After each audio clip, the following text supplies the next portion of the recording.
Get up and get out. Get out. Get out. I have a question for you. Say Christ is Lord. Say Christ is Lord. Say it. You say Christ is Lord. Get out. Get out. Christ is Lord.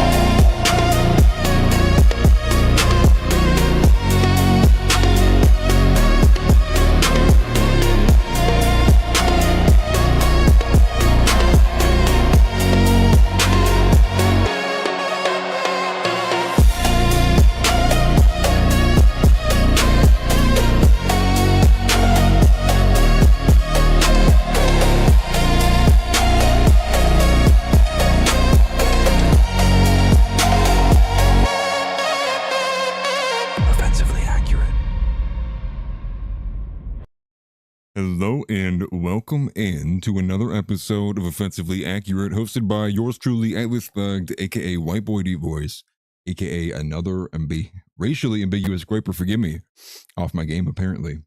That's everybody in here. Smelly Balls, AB, Ella Marble, Elorax, Joshua VanDerNoord on time for once. That's crazy. Mr. Moss and Jason Schmidt. Everybody in here. We got the gang.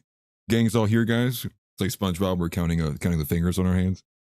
And we have a lot to get into today. As always, it's going to be a packed show. I got to find something that's like slightly different.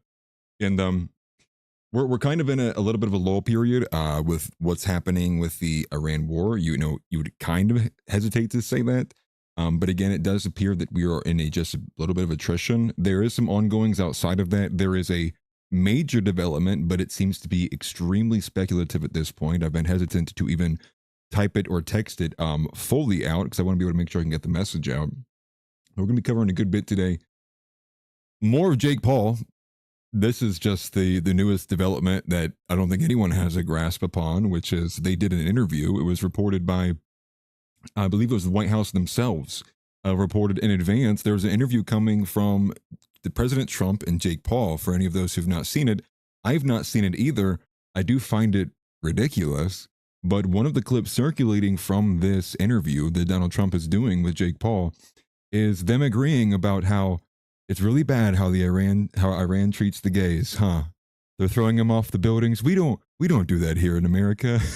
It's just you can't make this stuff up. And quite frankly, when I hear clips like this, I go, I'm cheering on Iran. I'm like, if this is what it's come down to, you know. And again, you know, it's partially jokes, but this is kind of the same kind of rhetoric that we've been experiencing with this. And so if you guys stick with me, we're going to get through a bit of the news, but I'm going to return to, and we're going to watch the Jake Paul interview in full because I've not seen it. I will save that towards the end, so we probably will run a good bit longer. We have a good bit of community submissions, both from House and Marcus this time. Marcus, if he's in here, or if you know him as Top B, Top Black, we'll cover some of that. But for the other headlines, I published, well, believe it or not, I published my second article ever. The first article I actually ever published was back when I was like 15 years old. I published it in my hometown newspaper. It was a small thing. It wasn't anything big by any means, but I was just job shadowing at the time. But I did write a shorter article backing up and giving my thoughts also on this idea that mass deportations are over. And not in the sense of just that they're over, you know, for this administration, but the idea of, and the speculation really from most people, that what occurs with these mass deportations if we get a left-wing or a Democrat comes in and assumes power in 28, they're clearly not going to be pushing for mass deportation. So where does this leave the issue if we can't touch it for, you know, another 6 years? And what would that even look like? How do you make the argument then to, I get the argument, but then it becomes a harder argument to appeal, especially with the emotionality attached to how are you deporting people who have been in the country for 10 years now, you know, if they got in under Biden, but we're talking about deporting them in 2030.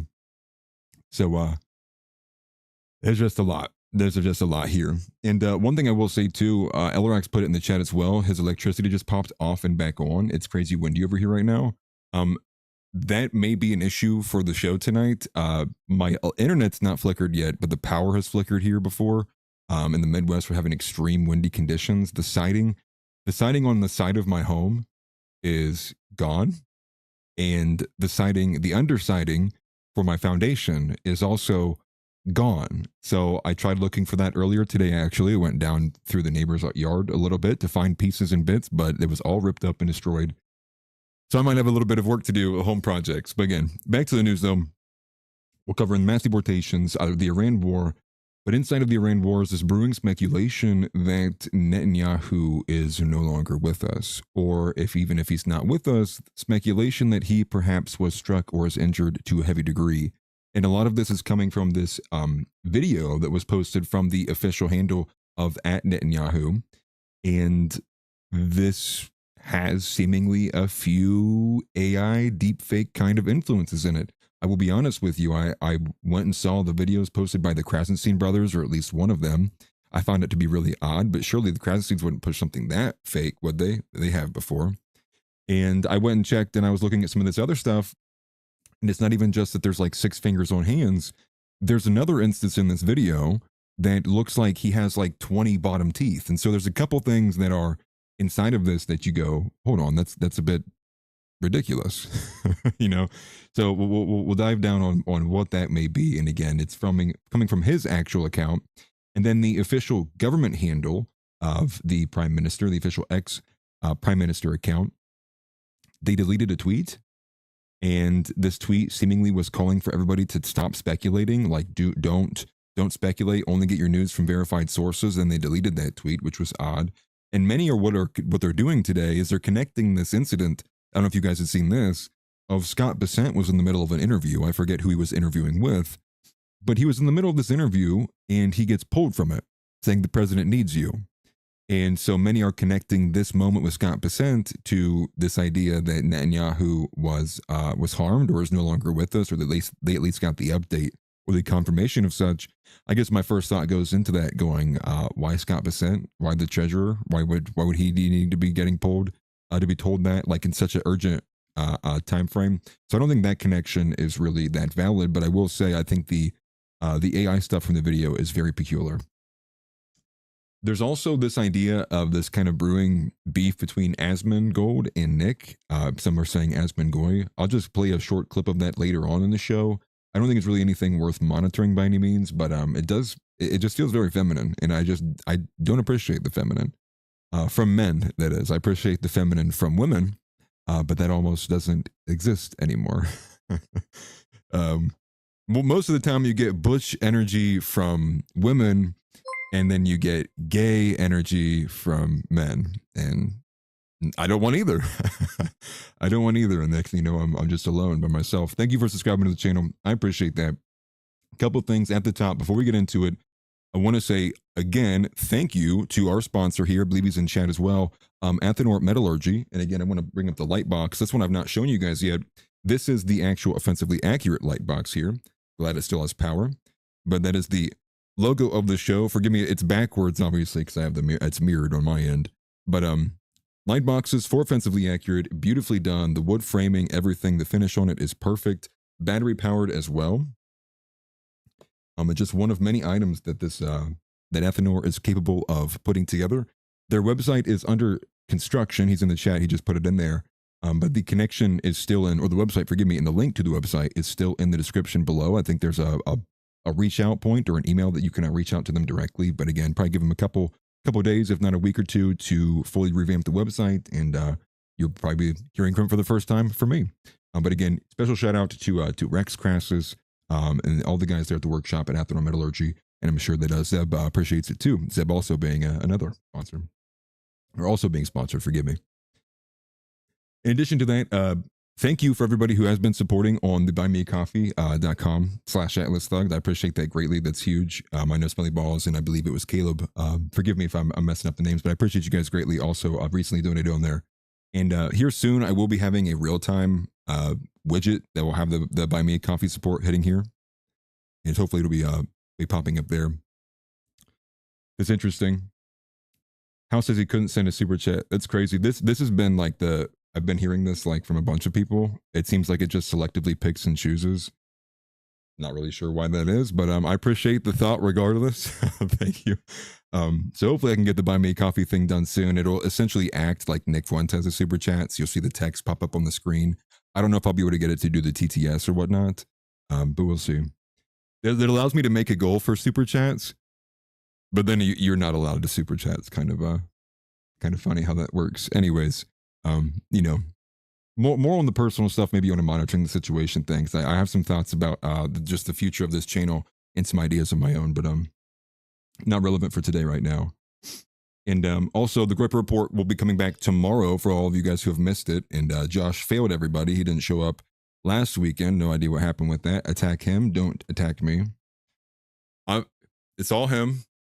Listen, I said way in advance. I said I'm not going to be there. So definitely attack Josh for it. Anyways, at the top of the hour, I just wanted to make sure we did announce that Trump did sit down for the Jake Paul interview. We'll react to it later on.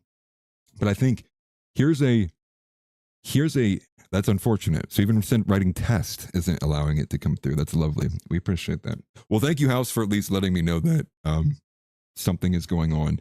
YouTube moderators, YouTube, if you can hear me, please let, at least at the bare minimum, like my own people support me. I don't know. Maybe I'll send a message to support. They don't respond to me with anything beyond automated BS. But one thing I want to start with, we're going to reset where we are with the Trump administration, with the political scene, is a fantastic video that was made by Weaver Whitehart on X. And this was this was just crazy. And it's off of one of the Call of Duties. Forgive me, I'm not remembering it. It's not coming to my mind as quickly as I wish it would.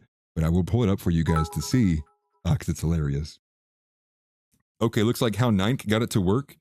I appreciate that. So it's working for some people. Thank you. Major thank you for that. I appreciate it. It does seem to be selective. Dadsky, this was about a few months ago. Dadsky was the first one to let me know it was like not letting him do it. Yeah, took the bait. See, this is not the purpose of this. This is not the purpose of this. That's funny. That is by far not the purpose of it at all. I do appreciate it greatly. Yeah, House is like the D Wade here. He's like throwing the lob. He's throwing the lob with Hal right behind. That's funny. No, don't feel like you need to super chat just to see if it's working or not. I do appreciate it greatly though. Thank you, House. So it's working for some people. I'm not really sure what the issue is. I know initially at some point somebody was saying, you know, and it's Playballs too. Thank you. He says Legmo $2. I appreciate that, brother. Thank you. And Dadsky said it was asking him to sign up for his the digital ID. I don't know if that's still happening or if it's not. I'm unsure. Same thing with Discord needing you to upload a government ID. I kind of fell away with that story. I'm not sure if that's still asking or a thing, but it's not asking me on my personal side. So kind of curious. It's asking everybody else. Mr. Mossy, testes, appreciate it. Thank you. So different variations of test are working. It turns out maybe it's House. Maybe they've determined that House is an enemy of the state, and like his account's on lock. They're like, don't let House do anything. That's funny. That's very funny. Okay, but this video, getting into it though, this video is where we're going to start at the top of the hour before we break down into everything. Setting us off at the top, and this is the point of view of If You Are MAGA. It's just a short 1:20 clip, but it beautifully done. And shout out to Weaver Whitehart. This is what we are experiencing today. You have the DSL. We got it, sir. Good. That's one less loose end. No!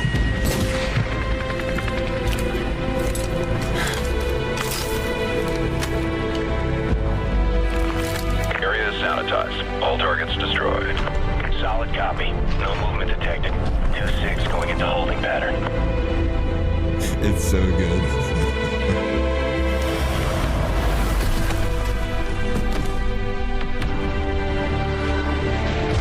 And I like how they separate America First from MAGA too, like we are not the same. Girls! Come in! This is Price! We're under attack by Shepherd's men in the boneyard! Sir, hold the left flank! Do not trust Shepherd! I say again, do not trust Shepherd! Sir, get down!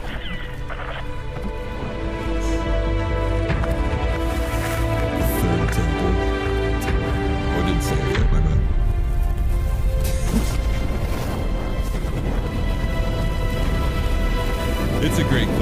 it's just good, even in of itself, like just the Call of Duty lore,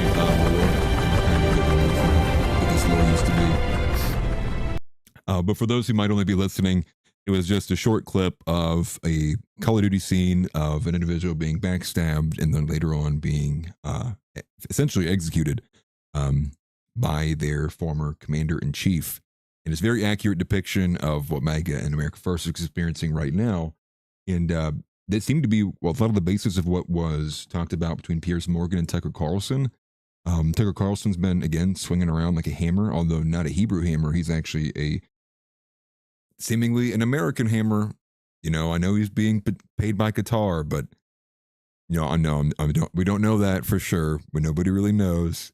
But he has been pushing and he's been swinging around pretty hard. So he's on Piers Morgan talking about how it's worse than just people are being mad. I mean, like everybody feels backstabbed. Like the sentiment isn't even just general anger of like what's going on.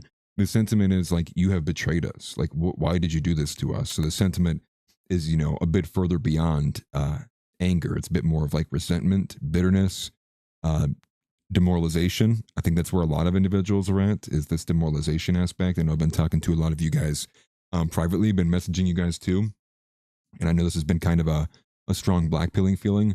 I know many of you probably listening to the America First episode, not last night, but 2 nights ago, probably felt a huge black pill in your stomach. You know, that sinking feeling of that dropping feeling as Nick, you know, went to bed and explained, I thought, in a great way, this idea of what is really going to happen to the immigration issue. And in short order, you know, and to really kind of brutally summarize it in a simple way, but to be concise, this is kind of, you know, and I argued for this in the article, it's become a new political football where no gains are really seen anywhere.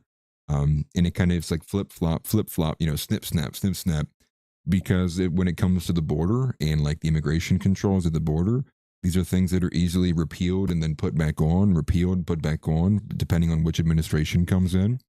And the idea being more so like, if you want the full send of the mass deportations in terms of like the 20 to 30 to 40 million illegals, what we've done so far is not even a drop in the bucket. And it becomes this kind of like, we're continually stacking this problem up to the point of, if you're talking about mass deportations in 2032, 2036, I mean, what would that look like? Now you're probably fielding numbers close to like 150 million, or you know, around 100 million, not to be extremely hyperbolic. But the point being is, you know, if we lack the conviction and the ability to stand up to the media, you know, we lack the ability to stand up to the Andrew Schultzes of the world who seeing one Alex Pretty, you know, do something ignorant and then fall away. Then you sit there and you go, I mean, I really have no faith in the American people, for one, having the conviction to see through deportations. I think you can rally them around for them, but I think once again, when the rubber hits the road, we'll be right back in the same scenario where you read it in Price's accent. That's funny. Did he have an accent? Or not Pretty. Who am I thinking of? Price. That just threw me off. But just this idea, just overall, like we're not going to be able to get from point A to point B deportations as much as I want it, as much as everybody here wants it. It's this idea also that we have to kind of acknowledge and grapple with this reality that there is seemingly very little connection between what the public sentiment is, the willpower of the people, and what the administration is going to actually do. And let me get a couple of these super chats in here. Appreciate you guys. Thank you. Mitchell Black says, quote, "MAGA trusted you. I thought I could too. So why in the bloody hell does Netanyahu know you?" Modern Warfare 3 reference. That's awesome. And thank you for the super chat, brother. I appreciate it greatly. And oh, Price, I see what you're saying. Price. Okay. Sorry. Listen, I'm a boomer now. It's been years since I've played Call of Duty. You gotta give me a break. And another super chat from Hal Nike, he says, "We win in the end. Be mad. Don't get too black-pilled." And agree. And completely agree. This is kind of where we are. And I think the white pill in this is where I kind of ended the article and going off of where Nick was at, which is this idea of maybe we need to think about this issue differently. And maybe it's not even thinking about the issue differently. Maybe this is just this issue needs to fall further in the priorities. And maybe we need to prioritize other issues on our side. and find meaningful wins and ground to gain elsewhere. And you know, it's rough because it feels bad. It feels bad thinking about the reality of which, like, the browning of America is here. And it's not just the browning of America, it's the browning on the global scale. And I mean, you think about what's already going on in the Middle East. I mean, the UK is probably already going to be, they probably already are experiencing people who have been, you know, fleeing from places like Lebanon, Yemen, I would imagine. I don't know about Iran. I don't know if anybody's flooding out to leave Iran at this point. There are a lot of people displaced in Iran. I think I read earlier today, there's about 3.2 million Iranians who are internally displaced, meaning probably they just lost their home and now they're living somewhere else, or they're living in they're living in an apartment somewhere. They're living with their grandma now, things like that. So, I mean, it's a matter of time. If you lose more houses, that may turn into externally displaced or people who are seeking to leave the country, depending on how this war ends up playing out. And a little Marble says we have a New Jersey resistance here, and it mentioned the Bill Hoban, and it was banned. Interesting. Alec Barton says, completely agree. Our opponents are fat women, gay men, and transsexuals. I agree. And like, our opponents aren't bad at all. Well, I mean, well, that's probably a poor way to frame it. Our opponents aren't that potent, you know, really, especially in like the mental battlefield. They have to, you know, resort to like awful tactics, especially in the market of ideas. But I really wanted to push that over there, and I'll pull up my article, I guess, just for a little bit. And I think I want to just play a clip here of Nick to really sound out the argument. So forgive me, let me grab it here. This was what I put out. I was surprised it even did as good as what it did. I appreciate everybody who went and liked it. Yes, I like my own stuff. Stop asking me. But I put it together a little bit with some quotations here. But it's really this second one I wanted to grab, and this is him kind of saying, you know, it's over, like it's done. And I will go ahead and play the first couple minutes of this in case anybody missed it to kind of really get the full picture here. But I agree completely. I really can't find anywhere where I would disagree.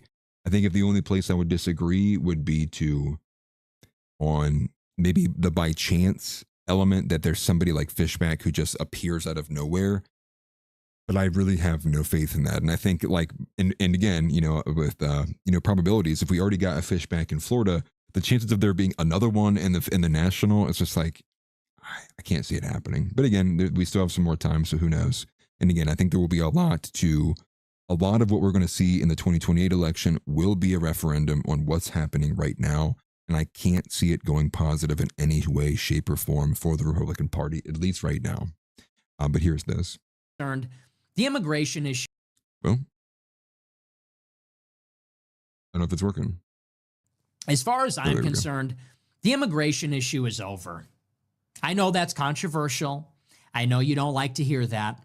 And I know what people are going to say. But as far as I'm concerned, it's a dead issue. Maybe there was a time when we could have stopped it. Maybe there was a time when we could have built a wall and deported everybody, but that time has surely passed. And Trump blew it. Trump blew it both times. We had a chance if they got it together in 16, they could have built the wall. They could have deported a bunch of people. They didn't. We had our one last chance. We had one last shake in 24. He got elected in the popular vote. For whatever reason, it's cultural, it's the pendulum, whatever you want to say. He got back in even with Hispanics.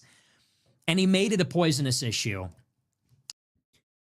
That particularly can't go missed. Him making it a poisonous issue is another element that I didn't talk about in the article, but I think it does stand to reason. It's another one of these big impacts on the mass deportation issue, which is this kind of idea of like the handling of it in Minnesota, for example. I think this is where most people are drawing or looking at mass deportations, is look how it played out in Minnesota. And how did it play out? It was like this back down, but it was also, again, the way that the White House was clipping these videos together, the way they were doing the propaganda for it. It was like, we want these people out of here, but we don't want to do it like cruel or like in these brutal fashions, right? Or at least we don't want to exacerbate that. Like, we understand it's going to be cruel. We understand it's going to be rough. These are rough images to see, right? With families being pulled, you know, husband and wife doing things, trying to get each other to escape, things like that. And then imagine it 7 years from now. It's just, It won't happen. They will pull up all of the stuff that occurred during through 2025, the end of 2025, I should say, and they'll be like, look, we can't do this. And it'll be one of the easiest things for a left winger to pull up, as unfortunate as that is. But I just wanted to bring in Nick to see where he was at on this, as I think again like two episodes ago. And where my head goes, I'll be honest with you, where my head goes immediately on the issue of mass deportations, it reminds me of the conversation that I think I've talked about a few times, and I think I showed a little bit from the backlash, but it was this idea of white first or Christian first messaging of like, what's more important, right? Would it be more important that, we have a white America, or is it more important that we have a Christianized America, or an America that is removed of all the other influences, removes much less of this kind of secular idea? And I think in there you get the references to places like Ethiopia and many other instances where it's like, well, look, this is a Christian country, but like, look how they're doing. And I get all those arguments, but it's just to say, I do think if we want to make ground, I think for now, for the time being and for the foreseeable future, it will be on the Christian grounds. It will be on the Christianization of America. And I think we can make a lot more ground to make there. I think there's many really good theologians, philosophers, Christian philosophers, guys who can argue for not Christian dispensationalism. And I think that is the fight that's probably the one worth waging right now in terms of priority, given the political climate. So I was just to offer some thoughts on that right now. And it's not to say I'm, throwing and abandoning one issue for the other. It is to say, if we want to make ground, we want to be feasible, and we not want to sit here in this kind of, non-moving kind of bubble, or like this kind of just space where seemingly we just complain all day. Man, I'm not saying that's what everybody does, but it is to say, like, I want to see some things improve. I want to see some action. I want to see some direction. I want to see something change towards the positive. And I think we could make some movements through there. But just in the sense of the broad scope of looking at these issues, and and who am I, just to offer you some of my thoughts on that overall. So moving on to the Iran war, though, and sorry, I missed the starter. Forgive me. Sometimes I just go on. But yeah, the JQ. I think Alec Barton here. Let me actually read a couple of these chats here from you guys. I'm a bit better at this. Hello, the Marble says, "Be cruel. They are nasty here because they know they're illegal. They speak in their own." Yeah, and I get that. Trust me, like I don't care, right? But it's more so of like, you have to grapple with the fact that for a lot of people, they can't handle that. For a lot of like 45-year-old women, they can't handle a 30-second clip of an immigrant being arrested. They just can't. They can't. Like, they are built to look at that and immediately emphasize. And with all the other social reinforcement, they see a white cop, they think Nazi, police brutality, racism. I mean, and this is just what we have to tangle with, and we have to grapple with it from the reality that that's what the other side is seeing. So if we want to make ground, it doesn't matter how much we want to ignore it. If the other people who won't ignore it are also able to vote, that actually matters. So that's kind of where I'm coming in from that. It's just the grappling with what does the other side say, dealing with what the entire voter base is viewing. Flagosha says Christians and Muslims need to unite against their one issue. Just like, as much as like that would be helpful in terms of like a temporary alliance, it's just like they won't. And I think Nick's spoken on this too. Like Sneeko again, like, and this is part of it. And I like Sneeko a lot, but it's just like the brown clowning, like this is the term many people have been assigning this idea that, you can't even get too close to whites. Myron Gaines is not like this at all. I think Myron does a lot better of a job of like understanding and paying at least the slightest bit of deference to like what America is, who are Americans, what was the original idea, the founding ideas of America, and again, understanding the legality versus the morality of that.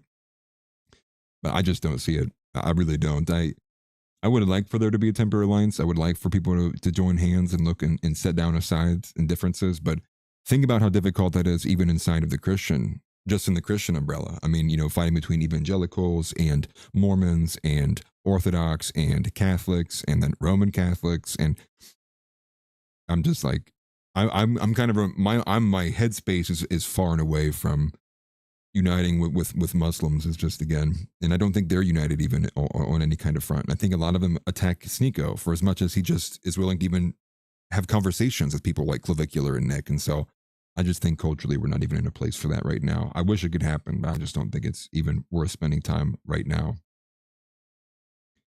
And Elrax, I've always thought this too.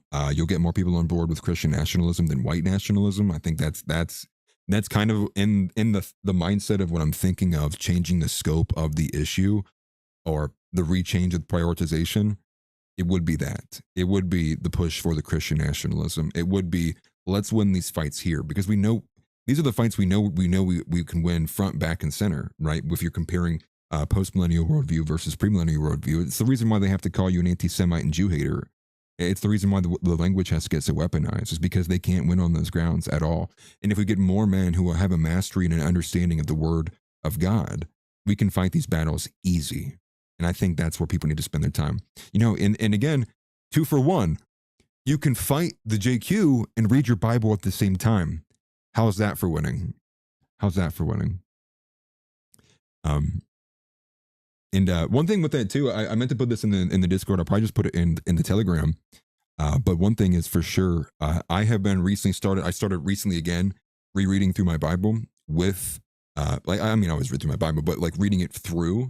And so we started in Luke, and again, shout out to my father. He wanted to do it. You know, if it's a Bible study with his sons, and I would encourage many people to do that at home. If you don't doing a daily devotional with your wife, you should be. I'm terrible at that. Me and my wife have done it multiple times. We'll do 3 days in a row of really good, and then we won't do it for a month. And so, you know, you got to build up a little bit of discipline on these things. And I'm always going to push for this, right? Like I said a lot of this in the Discord between myself and Bickus, and I think I was talking to somebody else in there too. It might have actually been Christian, but you know, like a lot of the reason why I think that we're not, that you get these really bad opinions, or you get like these really kind of non-sequential exchanges, is because a lot of people can't have nuance. But why can't you have nuance?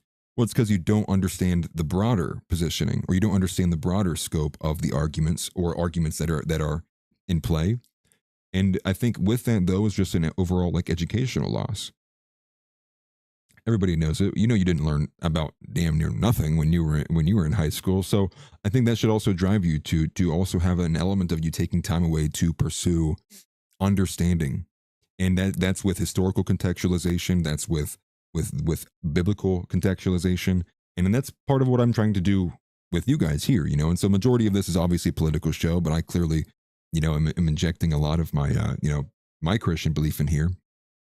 So I hope that that's what many people take from this, is also to, once again, be very well versed in your walk as a Christian, not just in your faith and personal relationship with Jesus, but also your overall understanding and mastery of what is the Word of God. Being able to explain concepts like doing away with Jewish law, being able to explain, you know, simple things like parables, being able to explain, and I think this is the big one, what is the difference between a post-mill and a pre-mill? And then can you explain an a-mill? And I think it's in there that you will find that you'll begin to go, oh wait, I don't know this, let me find out what this is. Next thing you know, 2 months later, you know this, you know this, you know this. You can understand the arguments when they're happening. You can see when Zionists push things, you go, oh, that makes sense because that lines with their worldview. All of that to say that we need to be much more of these unkillable machines, right? Much more of these polymath, like Nick says, but very just well-versed individuals, well-read and intelligent. And I think in there, you will get a lot more. You'll get a lot more out of your life in general by just being more intelligent. That's kind of always been the push here. But catching up on a couple more of these, Alec Barton says, we will never get what they want until we completely divorce from Israel. They push all of this. Chabad Lubovich's doctrine is to rebuild the third temple. William had a good video on Chabad. I've kind of not been paying attention to William much at all, but I'm sure he did make a really good video about it. And but this is part of it, right? Understanding these things, understanding who the Chabad is, right? You know, and I get that there's an element of people who, you know, you don't have time to research everything, you know, and you got things going on, and I get that. Where are we at? Moving on to the Iran war. Okay, so that's kind of mass deportations, talked about that, and then I ranted a little bit, but moving on to the Iran war. Like I said at the beginning, there's a little bit of a lull period besides some speculation for a few different things. I guess maybe the most notable that falls outside of the Netanyahu speculation is this, there was an aircraft carrier that the entire crew was confirmed by, I believe, the Pentagon this morning. It was either the Pentagon or CENTCOM that confirmed it this morning that the entire crew did perish They say it was not in a connection to a Iranian strike or a drone missile. They say it was just that they lost some off radar and that they crashed. It was being crewed and manned by, I believe, 6 service members. So we have that there. And rather unfortunate because this raises the toll a little bit. I think the toll right now, nobody is sure of it. I think there was a bit of a press conference this morning with Hegseth and somebody else. It might have been General Racing Canes. I believe it was. It might even been with Dan Patrick. I cannot remember who it was with. But they wouldn't answer, or they wouldn't give a strong, they wouldn't even give a figure really for where the casualties are and with the U.S. So if you want a rough count or maybe the most conservative count, you take 6 plus 8, we're around 14. So 14 American casualties at this point. And other countries are taking casualties too. Italy suffered, I don't know if Italy suffered any casualties. I believe there was somebody who was wounded. I know a French soldier definitely died. But both France and Italy have now moved to opening up negotiations with Iran so that they can have ability to move their ships through the Strait of Hormuz. Italy has actually pulled out militarily as well. They withdrew all of their forces out of their Erbil base in Iraqi Kurdistan. So it looks like other nations are bowing out. They seem more concerned about this kind of global oil supply shock that's bound to happen. And with that too, like I've not been seeing many reports about this, but the IAE or IEA, I always forget which one it is. I think it's IEA. They're now saying that the overall production from Gulf countries in this region has dropped 10 million barrels a day, which is just under about 50%. Historically, the Persian Gulf has pushed out around 23 to 23.6 million barrels a day. And so this is essentially like if we just took Saudi Arabia off the map completely. If you divide it by country, Saudi leads by far. They put out around 10.1 or 10.2 million barrels a day of oil. So it's imagining if Saudi Arabia didn't exist. That's kind of how bad the production has gone. So they've basically been disappeared, if you will. And this is, again, some rough figures off the top of your head, right? This is 31. The 20 million barrels of oil a day that generally flows through the Strait of Hormuz, not in wartime, does make up about 31% of the global oil supply in the world. You drop that by 10 so now essentially we're kind of guesstimating here, but that's around 14 to 16% of the world supply has now is gone. And it's not gone because they can't even get through the Strait of Hormuz. It's gone because of the energy infrastructure being attacked. And also, just if they generally can't move it through the Strait of Hormuz, then why even, why even be out there and working and risking your life in the first place too? And so I'm not sure if too many reasons have been given out for why the production has slowed down.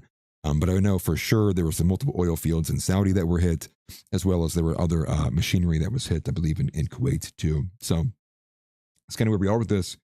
Now, maybe the headline of today for what the news is relative to the Iran war is that the Pentagon's deployed 2,500 Marines. The Wall Street Journal followed that up with shortly thereafter that they're being matched with, I believe, 2,500 Navy sailors.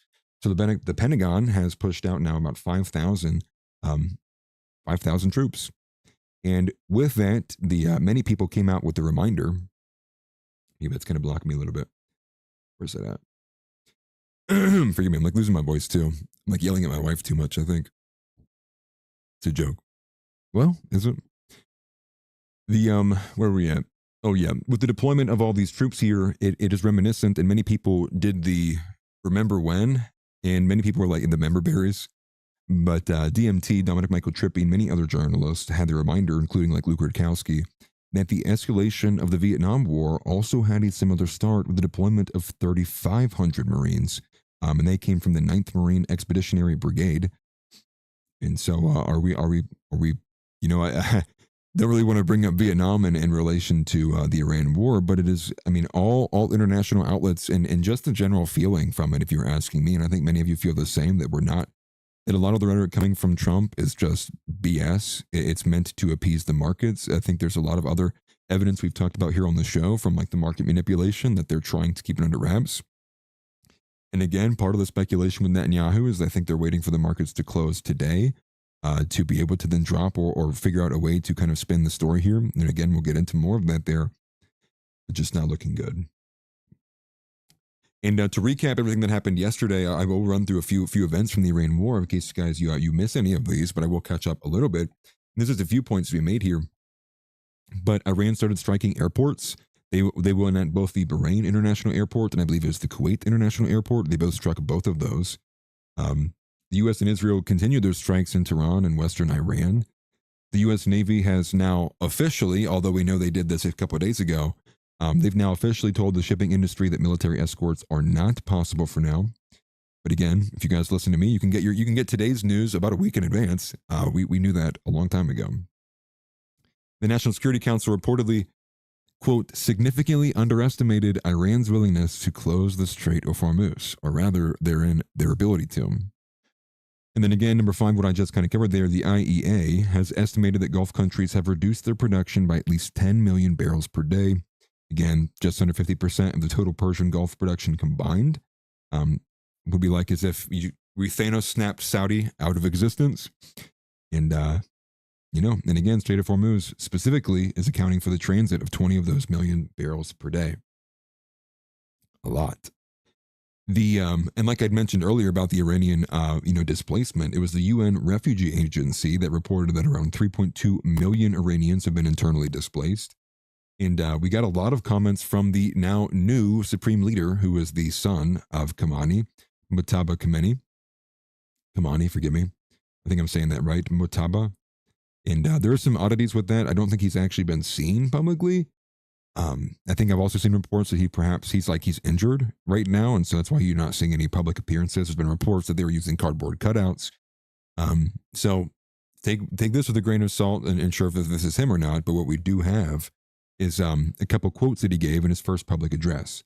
And one thing I would say too, on top of that, is that he doesn't technically have the same title as the former supreme leader, like his father. And they're making note of this on his new official account that he was publishing some of this stuff from, new official X account from the Iranian leader.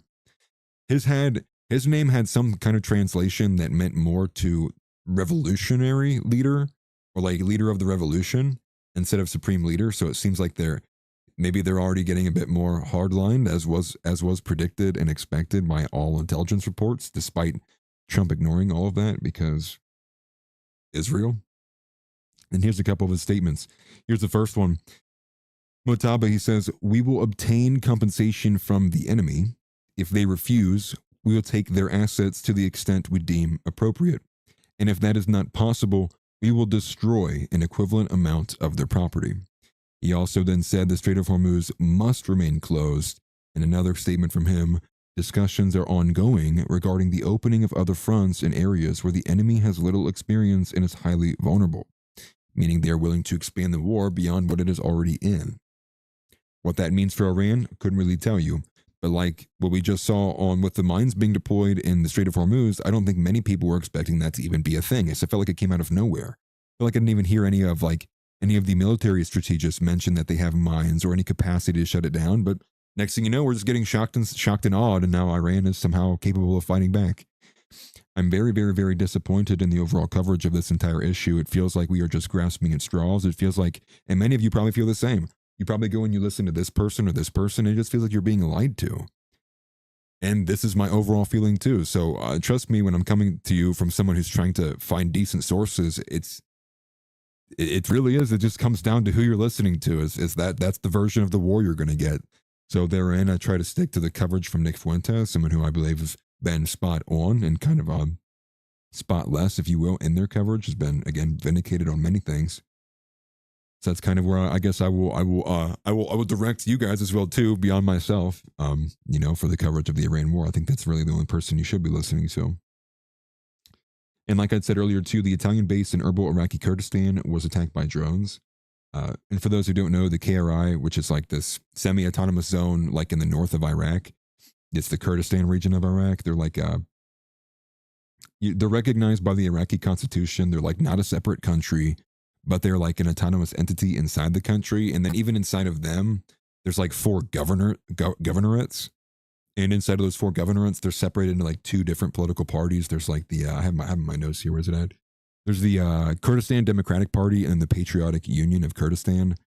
And again, part of the reason, we weren't there for their inception. However, the United States involvement of, assisting these groups has obviously led to their ability to have a bit more political sway there in Iraq. And so So you understand these bases are in Erbil, which is in this region of Iraqi Kurdistan, and I believe that's both the ones that were struck, the Italian base that was there, the French base I think was also there that was struck, and I believe the United States also does have a base there too. I don't know if they're joint bases or not, to be completely honest with you, but that's where these strikes are occurring.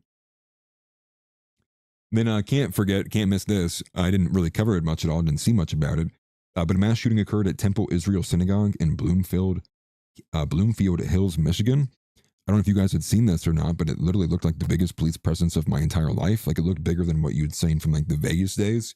If you remember the Vegas shooting that occurred, it was insane. It was like just one shot, like down a highway a little bit, and it looked like there was at least 75 police cruisers there. So false flag stuff is picking back up again, and it's not just in America. There was like also an instance that happened in Norway of a synagogue being attacked, and I think there was another international instance that happened. I think it might have been even in Sweden of like a synagogue being attacked. You know, they're trying to build sentiment. Is there a potential for a false flag? I think many people are waiting for that. I think a lot of people at this point are just waiting for when's the next shoe going to drop. Like, there's going to be some kind of next major development here, and what will that be? And will that be escalation? Will that be maybe a break in tree ties? And also too, again, what we have to also map on here is if there is speculation that something has occurred to Netanyahu, would the expectation here not be that weakens their, at least in essence, you would think it would weaken a little bit their ability to sway or demand that America continue its campaign the way that they had originally planned out, which was for like, I guess, well, we don't even really know how they originally planned it. But seemingly Israel wants the regime change. So perhaps, but I guess we'll get into it. But it was the French base also in Erbil. They were in Erbil too. And it was one French soldier was killed and 7 were wounded. And like I'd said, both France and Italy are seeking to negotiate with Iran for their own personal countries' ships to be able to have successful transit through the Strait of Hormuz. And I think, again, wrapping all of this up here, like I mentioned earlier, there's a good clip that we got from Tucker Carlson and Piers Morgan. And I'll put it up on screen now. I'll get rid of a couple of these tabs here too. These are coming from Antunes. But Trump says, forgive me, Tucker says Trump betrayed his people. Quote, "It's a betrayal. It's heartbreaking to see this. It's so wounding. It hurts." Let's take a listen into what was discussed. The only people who support this war are those born between 1946 and 1964 who watch a lot of Fox News. That's it. I'm not attacking them. By the way, they're Americans. They're my equals as Americans. I love a lot of them. But their perspective on the U.S. and the world is very different from everyone else's. Very, very different. And so they're not the ones who got Donald Trump elected, actually. The people who got Donald Trump elected are the people who hadn't voted for Republicans before or even voted at all before. And they're like Joe Rogan listeners, or people who use nicotine pouches. They're Hispanic voters. They're young black men. They're non-traditional Republican voters who voted for Trump because he promised not to keep doing the same thing. And one of the things he promised not to do again was to hand operational authority over to Benjamin Netanyahu, as other presidents have. We don't want any more of that. Why would we? And we're not going to like make Mark Levin or Ben Shapiro, who have almost no organic support in the media world, like no one really watches them. We're not going to hand control of our foreign policy over to people like that who don't know anything and who don't have America's interests at heart or even in mind. So breaking faith with those people, those voters, the ones who actually got Trump elected and whose coalition promised a new day in American politics, that's a big deal. It's a betrayal on the level that I don't think people who aren't in those groups can understand. Like, this is heartbreaking. And by the way, a lot of those people really like Trump. They like his style. They think he's hilarious. He's brave. You know, he's just like, they like him. And to see this is, it's so wounding. It hurts. And again, right, this bitter, it's kind of resentment, like anger, if anything, with, you know, what's always a typical kind of saying of a traitor. You know, if I was in the room with like this guy and a guy who stabbed me in the back, the guy who stabbed me in the back gets both of them. I completely agree. This is also part of the reason, and in Nick's words, maybe the primary reason, is he wants to see, you know, in 2026 is voting for the left, pushing for Democrats to win in 26 so they can overtake both the House and the Senate, so that they just become a irritating force for the administration. Investigations, subpoenas, and all of that. And I'm going to be honest, at this point in time, I'm totally cool with that. And I actually, I'm more than cool with that. I want to see that happen. I'm actually really sick of the system. I get more and more demoralized by the current iteration of the system by the day. And I know a lot of people can't move to that position. I get it. But for now, so be it. Voting Casey Putsch, and I'll support Fishback. That's where I'm at. There's like 2 candidates right now I'm cool with. That's it. This is where we are. And what is that Fatima poster behind Tucker? Listen, dude, nobody knows who's paying guitar or paying Tucker. That Freudian slip. There we go. Cat's out of the bag. It was it's definitely you know, but again, I think there's some hesitancy around Tucker. I've heard arguments from people like the Right Wing Coalition putting forward that maybe Tucker could be a potential person to look at for the presidential. I'm hesitant on that completely. I'll be honest with you. I can't bring myself to trust him in the slightest, to be very honest with you. But I do want to see the administration subpoenaed, and for the bare minimum that we see actual consequential prison sentences for those involved in things like the Epstein files, for any other kind of cover up. And many of you might not have seen this either, but like there's not a majority, but there's a lot of Trump officials and cabinet members too, who are like living at military bases. Pam Bondi, I don't know if you guys had caught this story. There's like a quiet story where Pam Bondi had relocated to a military base. And I think Hegseth is also another member of the cabinet who's staying on the military base. He makes a bit more sense being the leader of the Department of War, just easier to be hands-on at your job site. But I would imagine, because why? Because they fear that people will probably, do something to them. And given the general anger and the betrayal and the feeling that they are protecting and covering up for, again, Jewish supremacists, covering up for the fifth column, covering up for a blackmail operation that extends far deeper into intelligence agencies, including CIA, Mossad, the Trilateral Commission, all these things that come out of it, and we got literally nothing. And so if any of you have gotten a speeding ticket in the last 2 months, you've served technically more time than anybody in the administration, and I think we're all kind of sick of it. I think we're all ready here to see some of these people disappear. And part of this too is, I think what we need to get out of this, beyond just seeing them being, and thank you for the super chat, by the way, and beyond seeing them just being investigated and interrogated, we need this to be like, that's how the administration needs to end, right? Is on top of being seen as this failure and betrayal, also need to be seen as, look at how they were dog walked out in the final 2 years. And many of you have been following me for a long time. I mean, even in 2024, I was very hesitant on Trump. And I've never been truly a big fan of MAGA. Even in the early iterations, when it's being ramrodded by people like Seth Dillon for one of them, but also what was his name, Seth Weathers, the Calendar Gate thing. I mean, like, that still pisses me off to this day. Like, just this idea that we're just going to spit on Christians no matter what side of the aisle you're on. Like, MAGA, we're getting even the most base movement here in the States, and we can't even say basic things like women should shut up. It's like, I'm not here for that. I'm not. I was never really that invigorated by it. I know a lot of this kind of invigorated Nick in the beginning of his career. Didn't invigorate me. I've always had like this just thought in the back of my head, like, what would it take? Like, what would it take to get the men who built the nation, like, right, like the founders? Like, what would it honestly take to get men who are like not afraid? And I don't know. I really don't know. And and I think for a lot of guys, like, I think there's a lot of young guys who were like, they're not going to be invigorated to get involved until they see some of that. I think James Fishback is an example of that, right? So, here's hoping that this does spurn a more based candidate than someone who's run of the mill. And if the Republican Party thinks that the option is maybe we'll go back in the bag, maybe we'll go more towards a Ron DeSantis, maybe we should go more towards a Vivek. Okay, burn. Burn it down. Figuratively, not literally. We don't know violence. No violence, we disavow all violence. And then one day, for no reason at all, Trump just decided Iran war again. Think about this too. Like, this is supposed to be the most based presidency ever. And we couldn't even get like a federal ban on transgenderism.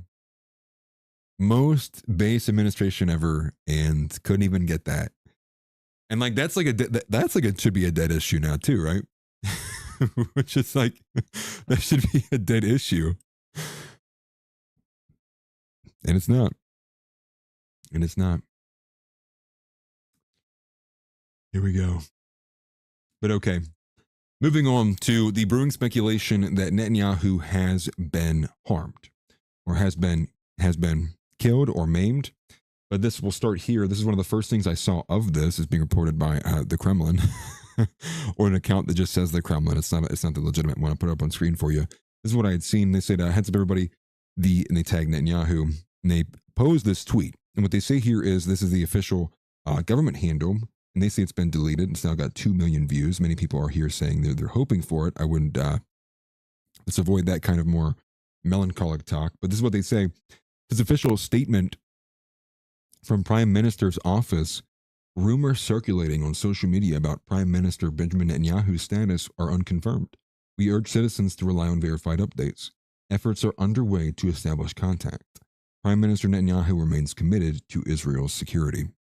So this is what they put out there, and supposedly one of the other reports I said from a Middle Eastern journalist, I don't have the link here directly, but they had said something to the effect of that he potentially could be in a coma.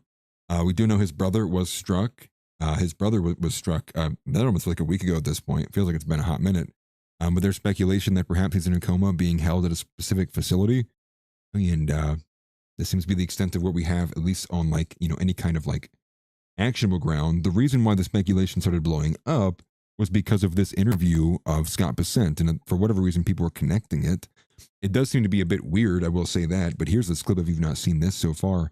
But I do agree, right? Might be loyal to a party that isn't loyal to you. If you want my vote, be honest. I mean, just be a Christian, stand up for what's right, what's good. Stop inverting the natural order. If you can't say women shouldn't be in politics, I would never vote for you. It's the easiest thing of all time. And if you can't do it, then you don't deserve my vote. If you can't speak truth, you don't deserve it at all. Literally, period, zero. And the thing is a lot of people probably are like angry about this too. But there's an element of this too where it's like what's different under Trump? What has the psychological like raping of our generation stopped? Has family court been solved? Is there less transgenders saying stupid stuff about Disney movies on X? Nothing changed. And everyone's asking, why wouldn't you vote for it again? Oh, sorry, I didn't realize you were a special needs. I'm sorry, I didn't notice the handicap sticker on your car when you pulled up. My bad. My bad, forgive me. Okay, sorry. I had no idea. I'll walk that back. I wasn't trying to offend when I said you're retarded. I didn't know it was literal. But okay, here's the clip. This is of Scott Bessant being called to the White House mid-interview. And again, this is what people are connecting here. But here it is. I listened to you on the... The president wants you.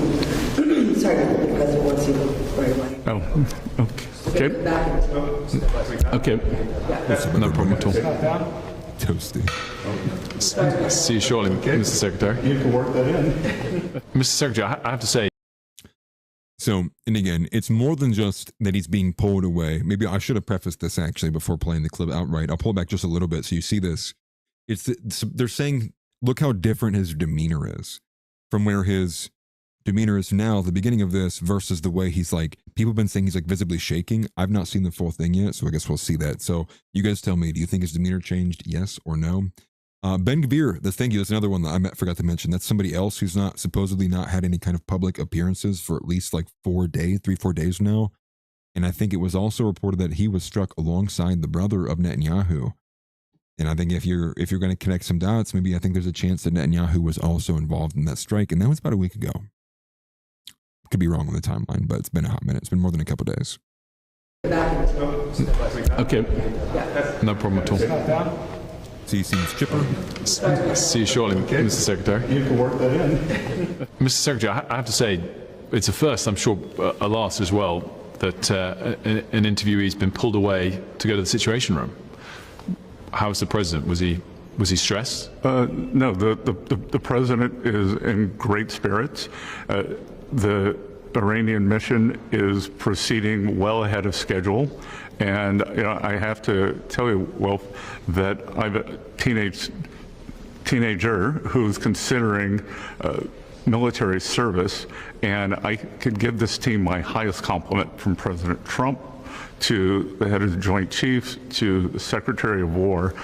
I would say that I would trust my child's life in their hands.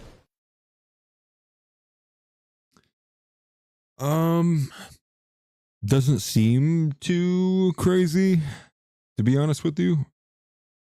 I think, yeah, as someone who's covered a lot, Scott Bessant's always kind of had a bit of a stutter with his talking, but I think he's not, clearly doesn't have the same demeanor, right? But again, 2 hours to go, difference. It's interesting. Yeah, I mean, he's clearly like much better mood here. But I don't know, dude. If I'm, yeah, it's like code for boots on the ground. That is interesting. I mean, I can understand what people would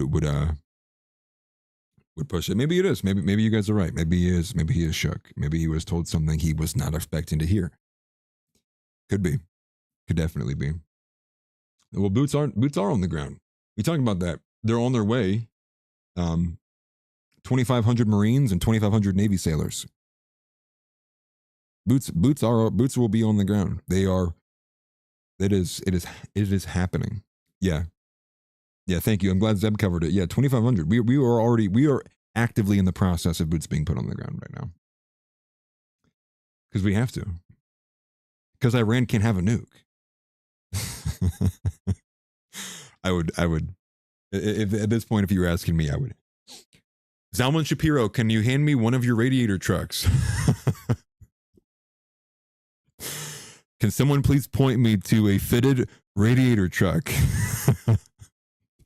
I'd like to get a radiator truck to Iran. I just need to make a stop in the South of Ohio first. Hopefully you guys get the reference. I'm never.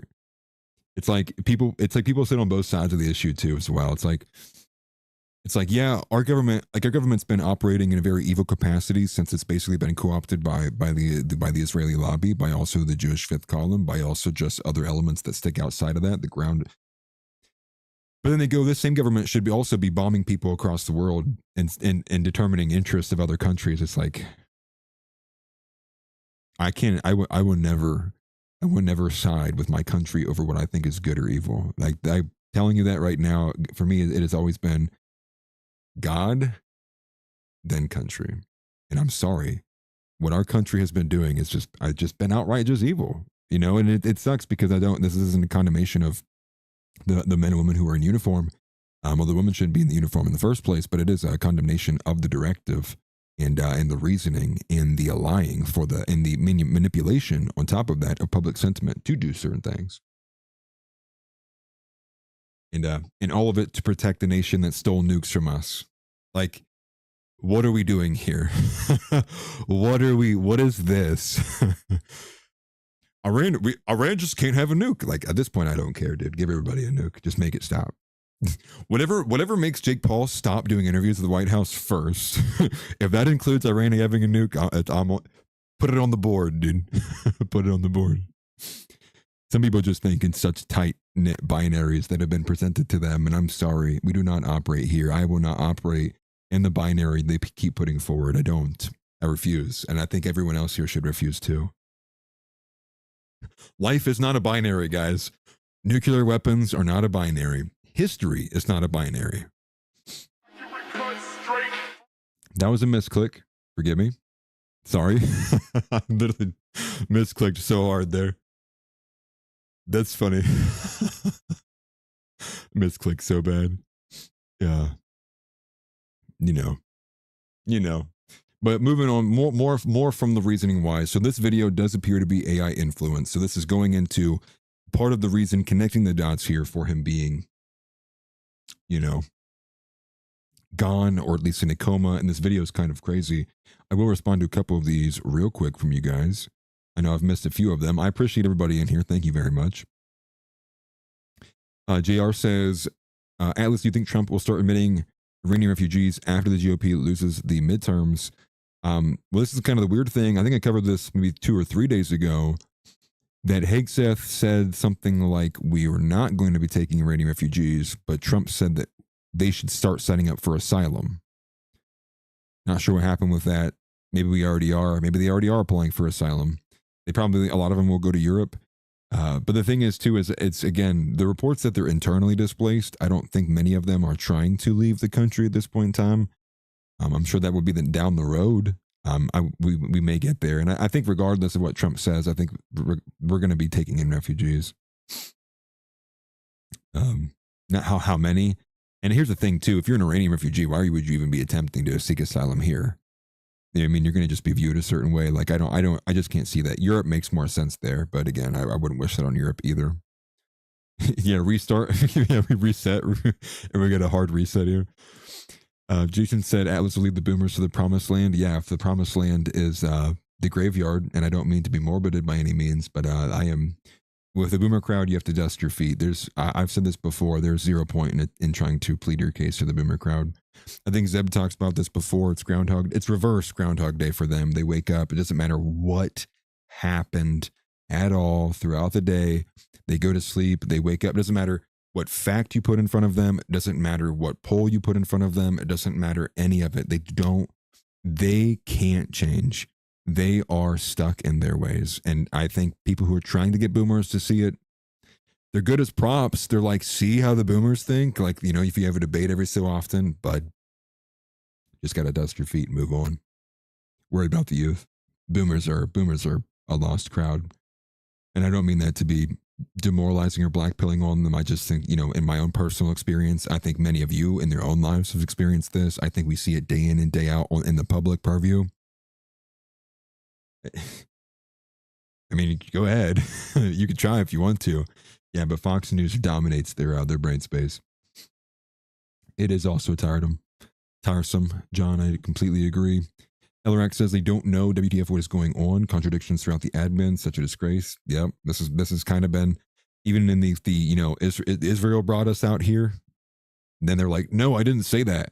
Rubio's like, yeah, we struck Iran first because we thought that if Israel struck, then, you know, they were going to strike us in retaliation on top of Israel. Next day, I never said that. And then like 2 hours later, Trump's like, oh, we definitely struck Iran because they're going to attack Israel. It's like, dude. So yeah, it is also tiresome, isn't it? Take your own side. Stop being told. This whole compromising and all of this like lesser of two evils is so over. That is gone. That argument's gone. Anyone holding that argument up, you're done. You're cooked. Excuse yourself from politics. Go find a tall bridge and leap from it with no parachute. Like, that is over. It's, and jokes in Minecraft, dude. Just get some adrenaline. Maybe that'll change your perspective. But the point being is, it's just like, I mean, come on, dude. Like, we're getting nothing. And how many times are you gonna wind up some stupid BS argument of like why the left is somehow marginally better? And Nick said it the best the other day. This is the best thing. So the left is the most progressive, anti-white group that America's seen ever. And the people who are saying voting for the lesser of two evils is holding it over you. That it is a success that the current iteration of MAGA and the Republicans are marginally better. They're 1% better. They're 2% better. They're 3% better than the most progressive anti-white iteration of the left America's ever seen. That's not a success by any means. And that argument is such BS. You are coping. You are on copium. You need to figure out how to win hearts and minds. You need to get up off of your behind and, you know, and here's the thing too. People get so mad and so angry at like Nick over some of his takes. He had another one that was cracking me up the other day. He was like, they're talking about, was it Jake Lang? This cracked me up for like an hour, dude. It was so funny. But they're talking about Jake Lang, and one of the super chatters put it forward, and the super chatter was like, hey, did you see that Jake Lang was caught on this sting operation for texting a 15-year-old or a 16-year-old? And Nick was like, stop. He's like, stop trying to make me like the guy. Stop trying to make me like the guy. And it's just like, it's as easy as that. Next thing you know, that's hilarious. I think that's funny. But everyone else, like, go be a brick guzzling idiot somewhere else, dude. It's clearly a joke. But again, you know, I am very heavily GLR influenced. I love George Lincoln Rockwell. I really do. I think the guy was a phenomenal speaker. He really was. And I think a lot of people should spend time listening to some of his old speeches. You can find them, like, you know, archived in different places. You can find them on YouTube if you listen to a left-winger talk about how much they hate him sometimes. But again, what was his biggest critique? What was his biggest critique of the right wing, of the conservatives, of the Republican, you know, capital R? They can't win hearts and minds. They don't have anything in their arguments. They don't attempt to appeal to the heart or the mind. They literally just simply don't care. And you wonder why the left dominates. Why does the left dominate? Why does the left have people show up for their events day in and day out? Because they believe in it. Now, we look at it as a bit of a religion. It's kind of got a little too far, you know, a bit cultic, right? But the left wins hearts and minds. Their arguments win people by the heartstrings. The right can't do that because they're terrified of it. And the right can't do that because it's fake anyways. It's manipulated. It would never do that. That's part of the reason why the right exists is so they can ensure that people like you and me never see the light of day. To gatekeep us, eliminate us, and ensure they poison the well so that nobody even sees what we had to say in the first place either. But you know what would win the hearts and minds of young right-wing men? If a guy stood up on that podium, just like Fishback has done multiple times there in Florida, and says things like Christian nationalism, we don't want to deal with this stupid degeneracy anymore, women need to be out of powers of position, or remove women from powers of position. We need a moratorium on immigration. We need to figure out WTF of what is going on, you know. But you don't get any of that. You get very, you know, massaged and pre-coordinated slop that's positioned in a way to appeal, like in the most minor sense that, like, they never really said it, but if you go on X, Captive Dreamer and Patrick Casey and John Doyle are sitting there, they're spinning, they're doing tricks on it, right? They're glazing it all up, and they're spinning it in a way that anybody who sees one of these posts, they go, oh wow, that's the hidden signal that they meant with this messaging from Trump. And that's the stuff, like, and that's how I ended the article too. It's like this manipulated portion of the right wing has got to go. This not speaking to anybody. Base washing. That's a good way to put it. Vegas. It's like, no, dude, no more of this, dude. I'm not going to have somebody sit here and tell me I need to go vote one more time for a party that at the same time, we're kicking Carrie Pine Baller off the Religious Liberty Commission, but then we're hoisting Nicki Minaj as like this Christian spokeswoman for the Nigerians. It just like, dude, it makes you want to take your keyboard and chuck it through a wall. It makes you want to take your monitor and put your head 18 feet through it. That doesn't speak to me. Those aren't the issues we're experiencing. And if anything, the Republican who will win will be the first one who will actually champion men's issues too. Because it's gone so far in one direction. And I think that someone would have a lot of grounds to gain if they were taking on family court. Especially if they took on, they're like, you know, doing basic things that this administration refused to. Federal ban on transgenderism. Nope. Out of my country. We don't do that here. It's the American cop from the Jewish tunnels in New York. Hey, we don't do that here.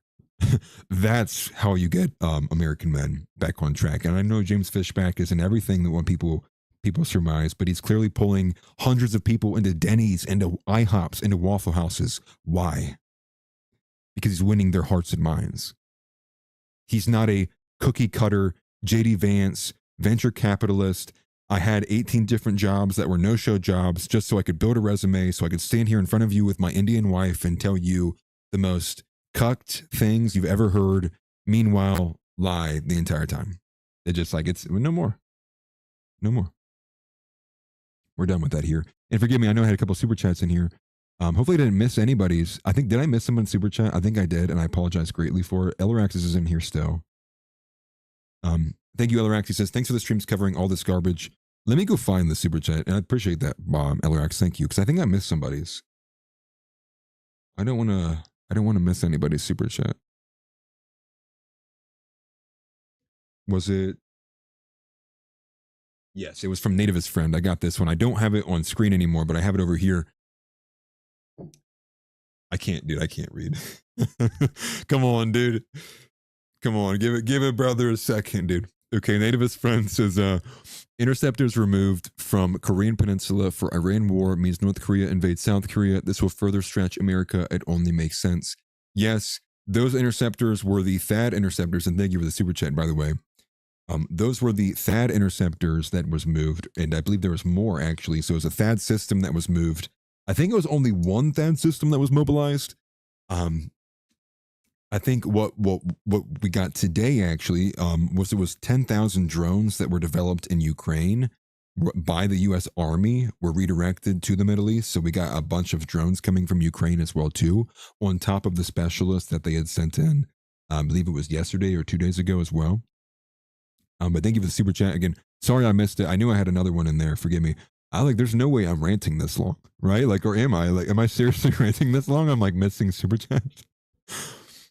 I don't know. Maybe there is a point where you cover this stuff for so long it starts to come off the top.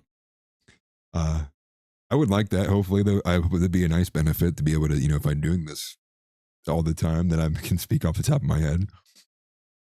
But yes, thank you very much for the super chats, guys. I appreciate it. Uncle Hal says that the conservative movement was made of beautiful losers. Completely agree. Being either rootless men attracted to archaic things or crypto liberals who sometimes resist progressive change before eventually caving in. Sam Francis. Agreed. Stephen Wolf had a great point on this, talking about the iteration of what the Republican Party is literally just a bunch of beautiful losers. That's how we behave.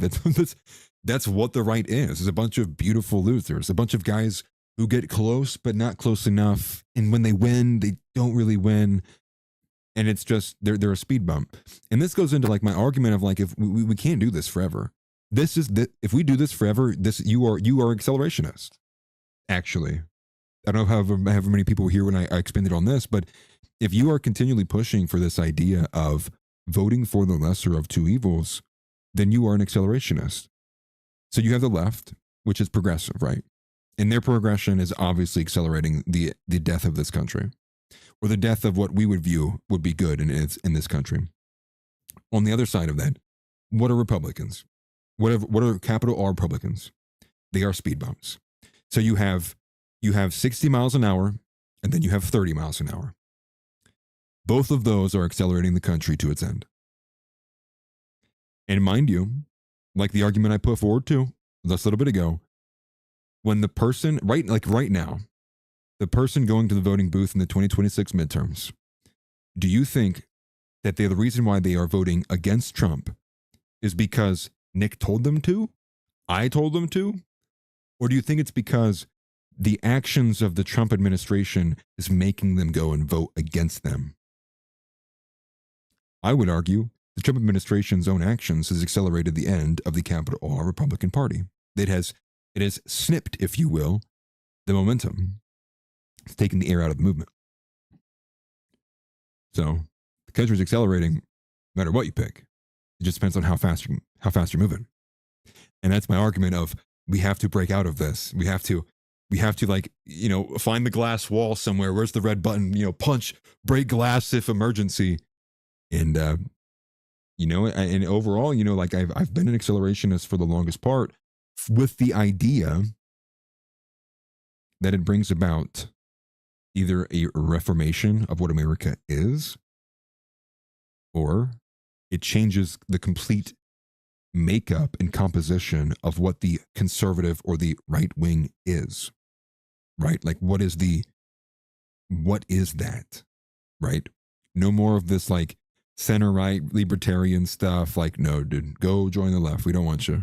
Go take James Lindsay, Owen Schroyer. If you can't say Christ, all of you guys, like, whoop, go left, leave. You're not welcome here. I want it to be really like, we're really kind of moving things to the right wing where it should actually be. Missed my place. Forgive me. What did Seraphim put in here? It's too long for even a super chat. Super clever writer known for his biography of Stonewall Jackson. Who are we talking about here? He says, Robert Louis Dabney had the best quote about conservatism, but it's too long for a comment. I'll keep that in mind. Thank you for that. Says what? Robert Louis Dabney? I'll go find it. I'm not familiar with who he is, actually. At least I don't feel like I've heard the name before. Robert Louis Dabney. Robert. This pen's not writing. I'm about to just use my blood. Okay, there we go. Sorry, guys. Wanted to make sure I got that written down. Okay, and we will find it here. He says the quote's from 1897 and literally nothing has changed. Well, guess what happened in 1896? Yep. Nothing's been the same since 1896. Let me tell you that. I would pin that as where a lot of the beginnings of what we're dealing with has come from. But okay, forgive me. We have not gotten to the Benjamin Netanyahu video, so that's where we're going back to. Forgive me. Let me clean some tabs out of here. This video, again, brewing speculation that Netanyahu has been maimed, injured, or killed, harmed, that he's not in actions, not been seen. So we covered the Scott Bessant oddity that happened earlier today being pulled away. And now what we have is what I find to be more convincing is the video right here from, forgive me, put it on screen here. From himself, from Netanyahu himself. This is from his own personal account, actually, right here, Benjamin Netanyahu. He has the gray check mark, so I guess he has two accounts that have the Israeli prime minister. But it's throughout this video that there's some AI oddities in here. He says, I actually don't know what you're referring to. What happened in 1896? 1896 was when the Judenstaat was put. The state of the Jews, the Jewish state, 1896. Yeah, I think I'm saying that right. By Theodore Herzl, right? The Judenstaat. The Judenstaat. Yeah, let me look this up, right? Let me be sure. We're going to get to this video, I promise you. 1896. Theodore Herzl. Judenstaat. Der Judenstaat. On February 14th, 1896. Judenstaat. No, it's der. That's right. It's der Judenstaat. You said it right. It's just your Albanian. That's funny. Yeah. The Jewish state, or the Jew state, if you will, right? Zionism put on paper, if you will. Yeah, so nothing's been the same ever since then. It's a good read if you are familiar with it. But right here, originally titled Address to the Rothschilds. Wow, great. Crazy, wow, crazy connections, wow. Okay, but here's this video. Just so you know, this is where they're pulling this from. But it's just easier to find a couple of these. Maybe find one myself here. But one of them is like his bottom teeth, like changing in a couple unique places, but it's not throughout. It's not rampant. It's only in a few instances, but I guess you could chalk that up to a few things. So I'm just going to take you to the people who pointed them out in a couple of these breakdowns. This is this first one, photo and video here of this individual. This account has been popping up. So 300,000 views on this one. He says there's no getting away from the fact that the video purporting to be Netanyahu is AI influenced. That's what?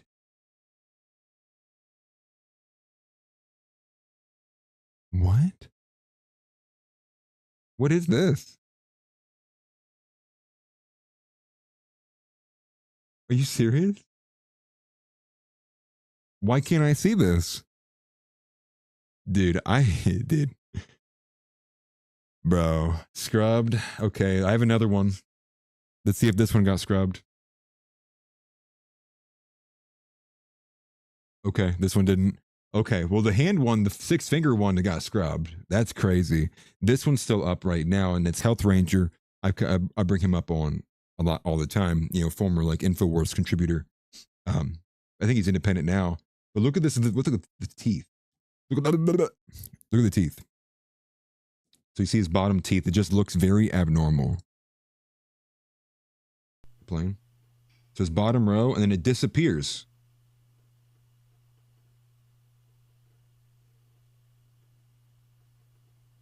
Now, you know, is this like a feature of dentures, right? Is there something of like, I have dentures? I don't know, anybody is familiar with dentures? Is that feasible? That like there's like some kind of middle piece or something? But I had this one as more convincing than the fingers. The fingers, I could kind of see maybe a bit more artifacted and whatnot, but this is, I mean, like it's like you're seeing them in real time, kind of like they're like disappearing. You know what I mean? And I'm not trying to be Candace Owens level conspiracy theorist, but it's like, is there any reasonable explanation, right? Do dentures have this effect? I know it's like some dentures aren't full dentures. You know? Oh, the original one looks bad? Interesting. Takes Bomber says it would be a bridge, but they're usually bonded on the bottom. I've seen some weirdness from some of the stuff inside, you know, mouths, old people mouths. Let me go back to the original video then. Let me go find that. Where was the original video? Because Ellerac says his eyes look super weird in that original 8-minute video. I didn't spend too much time looking at this one. I guess I'll put it in full screen, have a better idea. What if I just like move through it pretty quickly? We see anything odd? Maybe we'll catch any of these frames here. Right, looks normal.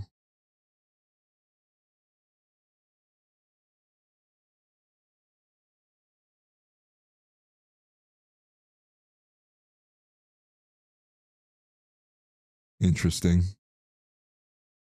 But they also have studded partials you snap in place. Interesting. So there's still a chance. Still a chance it could be real. We're not getting any of the frames with the 6 fingers though. Come on, baby, raise your hands. There's one. There's one in particular, it's where it's like he puts his like, he has like his hands like this. He's like talking and he puts his one finger and it looks like it generates another one like in real time. That's the one that I saw. Something like this. The flags don't move. Oh yeah, it definitely is a fake background, isn't it? Oh yeah, the flags might be the weirdest thing about this.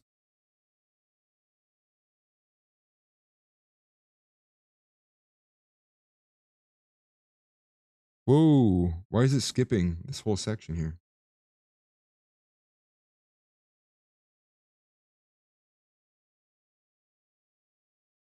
It was like one of these, right? It was like when he raised his hand and it was like up to his side. I don't know exactly. They should have put timestamps in here, dude. People are just so bad about actually doing journalism. I don't want to push any false claim at all.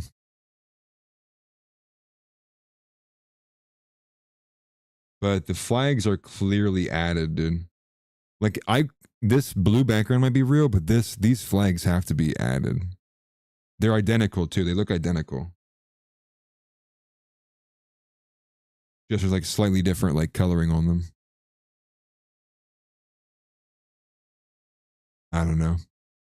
Yeah, maybe it is just like a CGI background. Maybe that's what's adding into the artifacting and such. Hard to tell, but I wanted to bring it to your attention that this was the broad speculation of Netanyahu today. And nobody knows. I guess nobody knows, right? That's the idea. Nobody really knows. Fog of war, that's what we're all dealing with. Everyone's kind of guessing, and when everybody's guessing, probably best to just go with your own intuition. What was your hunch? And Caleb Camarillo says, what's the assumption? Like the conflicts will end with him? It's not likely. Iran lost a supreme leader and that didn't change anything. Right, and now they're all decentralized. And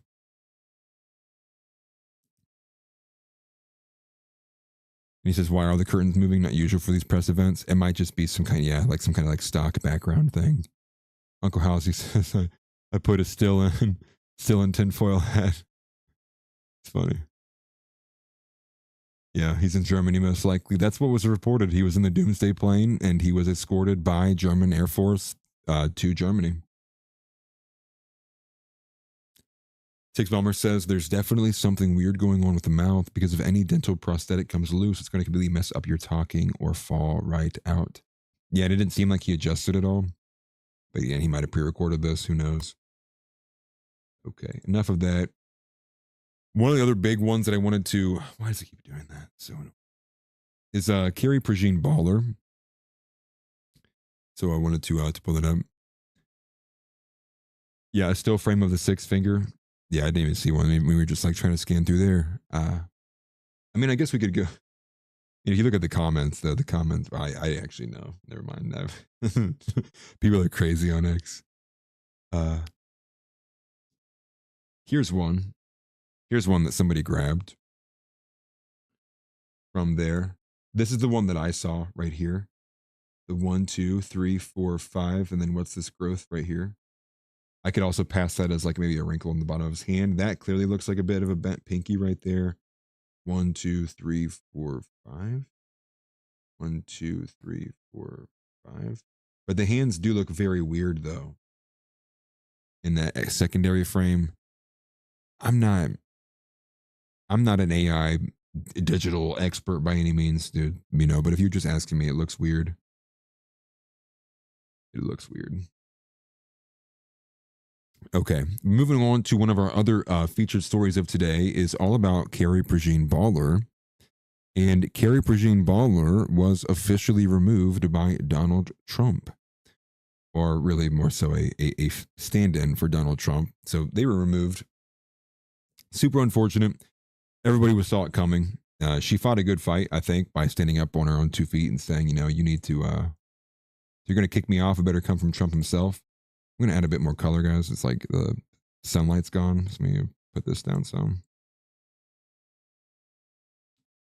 A little bit better. Now I'm not in the complete dark. That's actually terrible. It's actually awful. Okay, there we go. But Carrie Prejean Baller was officially removed from the Religious Liberty Commission, and this was, again, at the behest of Donald Trump, supposedly. I'll pull up the actual official confirmation of such right now for you guys to see. This is from her page itself. And yeah, it's official. And it says, a message from the White House. Dear Mrs. Baller, on behalf of President Donald J. Trump, I am writing to inform you that your position as a member of the Religious Liberty Commission is terminated, effective immediately. And again, it didn't come directly from Trump, but it came from Mary Sprouse, Presidential Personnel Office, directly from the White House. And so she responded. If you're interested, definitely go check out what she has to say. I'll kind of leave a point with this. The point here with this is that, listen, Jesus Christ himself would have been kicked off this religious committee for arguing with the rabbis. And I think people need to digest that, absorb that, and seriously, let that sit with you. We have a Religious Liberty Commission, and the only non-Zio shill is being eliminated from it. So think about this. Not only are you not being represented in America by the government, whether that's for many people, that goes all the way down to local, or some people have decent locals, but you're still not being represented at how you want to be at the state level, and you're definitely not being represented how you want to be at the federal level.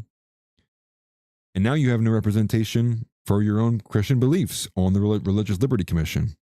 And now here we are, the religious liberties, right? This amendment, this right to freely practice, everyone's allowed to except for certain sects of Christianity. Huh? You mean traditional Christians? Non-heretical Christians? But seriously, absorb that. And I want people to don't sit there and boil in anger over it or in hatred over it, rather. But this should really piss you off. It should piss you off that a strong, and again, a woman who did, I really have no qualms against her at all, besides the fact that she's a woman. And I think I'll save that for now. I think she did a great job standing up for herself. But because she was unwilling to lick the boot that is Christian Zionism, that the majority of traditional Christian church fathers and Christians from all over the globe would also denounce as heresy. Now you're not even allowed. Your beliefs are just Jew hatred. That's what your belief is. And that's the hammer that's the nail they're trying to drive down, and they're hammering it on Carrie Prejean Baller today and now. One of the good benefits that came out of this, though, is Thomas Massey's joined the fight for Carrie Prejean Baller. And Thomas Massie is fighting to defend Carrie. He did post today that he's asking 2 different congressional committees to review. Let me grab this here, put it on screen for you. But this is from Thomas Massie himself. He posted this about a few hours before I went live. And so he's asking for 2 congressional committees to review. We better have some success. Because if, and this is the whole point of like not going back in the box as well. Because think about this. Not being represented, you're being eliminated from religious liberty. So you're telling me that everyone is allowed in this country to worship cows. You can worship literal Jews.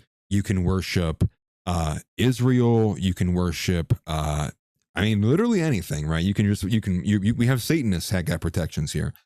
But what you're not allowed to do is hold the beliefs of your forefathers who built this nation. How does that make sense? Is the expectation from you sick Fs who hold positions of power in this government that we're all just going to sit here and take it while you not only deracinate our government and our ability and our whiteness and who we are as heritage Americans, but now you're going to go for the last thread standing, which is traditional Christian, which is post-millennial Christianity? If that doesn't piss you off, I don't know what will. Like, what more does need to be said that would galvanize you to stand up against this? You can be an Indian and you can have a cow and you can build some stupid statue. You can pull down some ridiculous thing from something like, but you just can't even be a traditional Christian. Everyone else can do whatever they want except for white Christians. I mean, this is where we are. We are arriving at this point. Every race can be proud of who they are, except for whites, especially white men. Men are losing categorically across the board. You know, I heard this great quote the other day from somebody who I imagine probably not even a right winger, but the quote was this: "Do you know how much you have to abuse a mammal for it to not have children?" Think about that. Do you know how much you have to abuse a mammal so it doesn't have children? No, I'm not Albanian, dude. Don't listen to the chatters, please.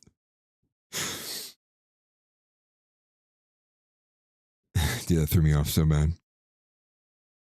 But the point being, it's like everyone but us. Everyone but you.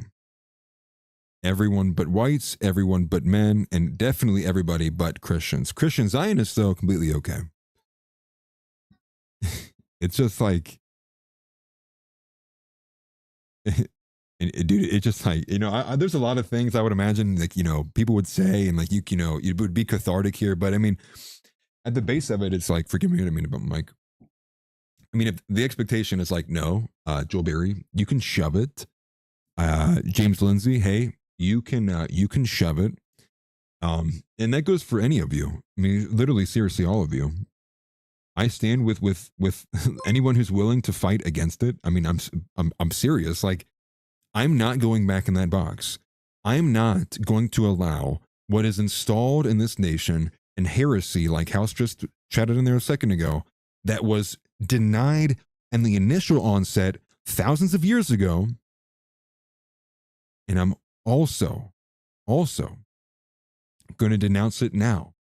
And I don't care that it's been promoted and massaged and marketed for the last 100 years. Literally don't care. It is a heresy. Ted Cruz is a heretic.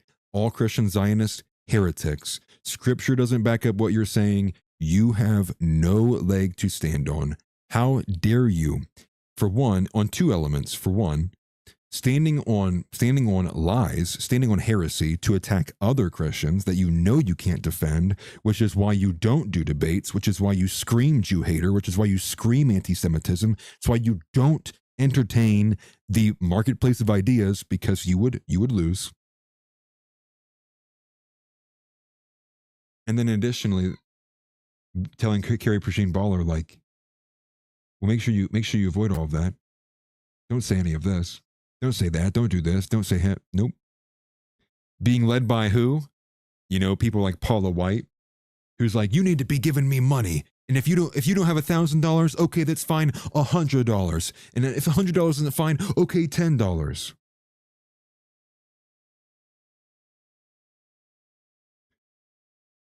You know, it was fine. It was really never fine. But I think we were tolerating a lot. And I'm not tolerating it anymore. I don't think any of us should be tolerating this anymore.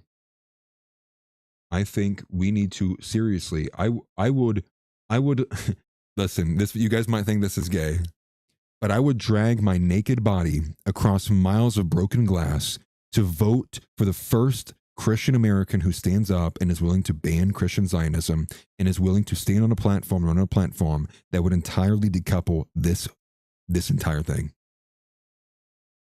from the Israeli government on down to Christian Zionism. That is what I dude, crawl. I'd roll. I'd do the worm on it. But this is the point. This is what we need. And again, a lot of these battles aren't even fought because people. I haven't done the research. I don't know. I haven't done the research. Do I think they would win? I don't know. We'd have to see what else would be on their platform. But I'm telling you, me personally, I would I would do unspeakable things to that road, dude. To drag myself to go vote for that person, man. And that's where I'm at.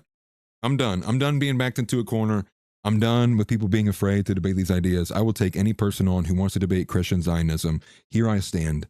Stop pushing heresy. Stop. Yo, chill. But I'm serious. That's where I'm at, man. And so be it. If Tucker Carlson is that person, I don't even care if Qatar's paying him, dude. Take Zionism, break it over my knee, dude, and scatter it, squeeze it, and disintegrate it, and blow its ashes into the ocean, dude. Done. Like, I'm so sick of this brain virus, and that it's not even just a brain virus, it's a subversion of our faith. It's a lie against the Son of God. Like, it just, on a deeper level, it does really, really bother me. But what I will say, though, is she did appear on Tucker Carlson. She is now like in this, she's probably going to be a podcast girl, I would imagine. That's probably going to be the direction and where she's at so far. But she did appear on Tucker Carlson today. I meant to grab a secondary clip from House, actually, but I only have the one that I grabbed. Maybe I'll search for it real quick on the timeline. But here's a little bit of an opening act of her performance. Forgive me, that's not what I want to pull up. There we go. Hold on, my computer is being ridiculous. There we go. Okay, putting it on screen for you.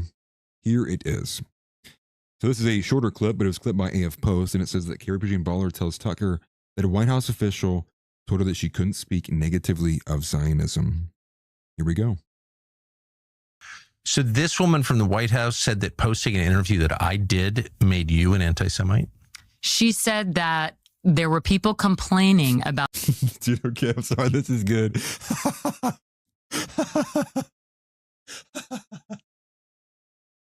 I got me good, dude. Brain Rot Antidote says, I'm going to share the Tucker video with my parents and tell them if they don't watch it, I'm turning trans. Let's do it. Let's do it. Let's go so far beyond the pale. You know what, dude? You know what, Mom? You want to be a Christian Zionist? I'm going to be trans.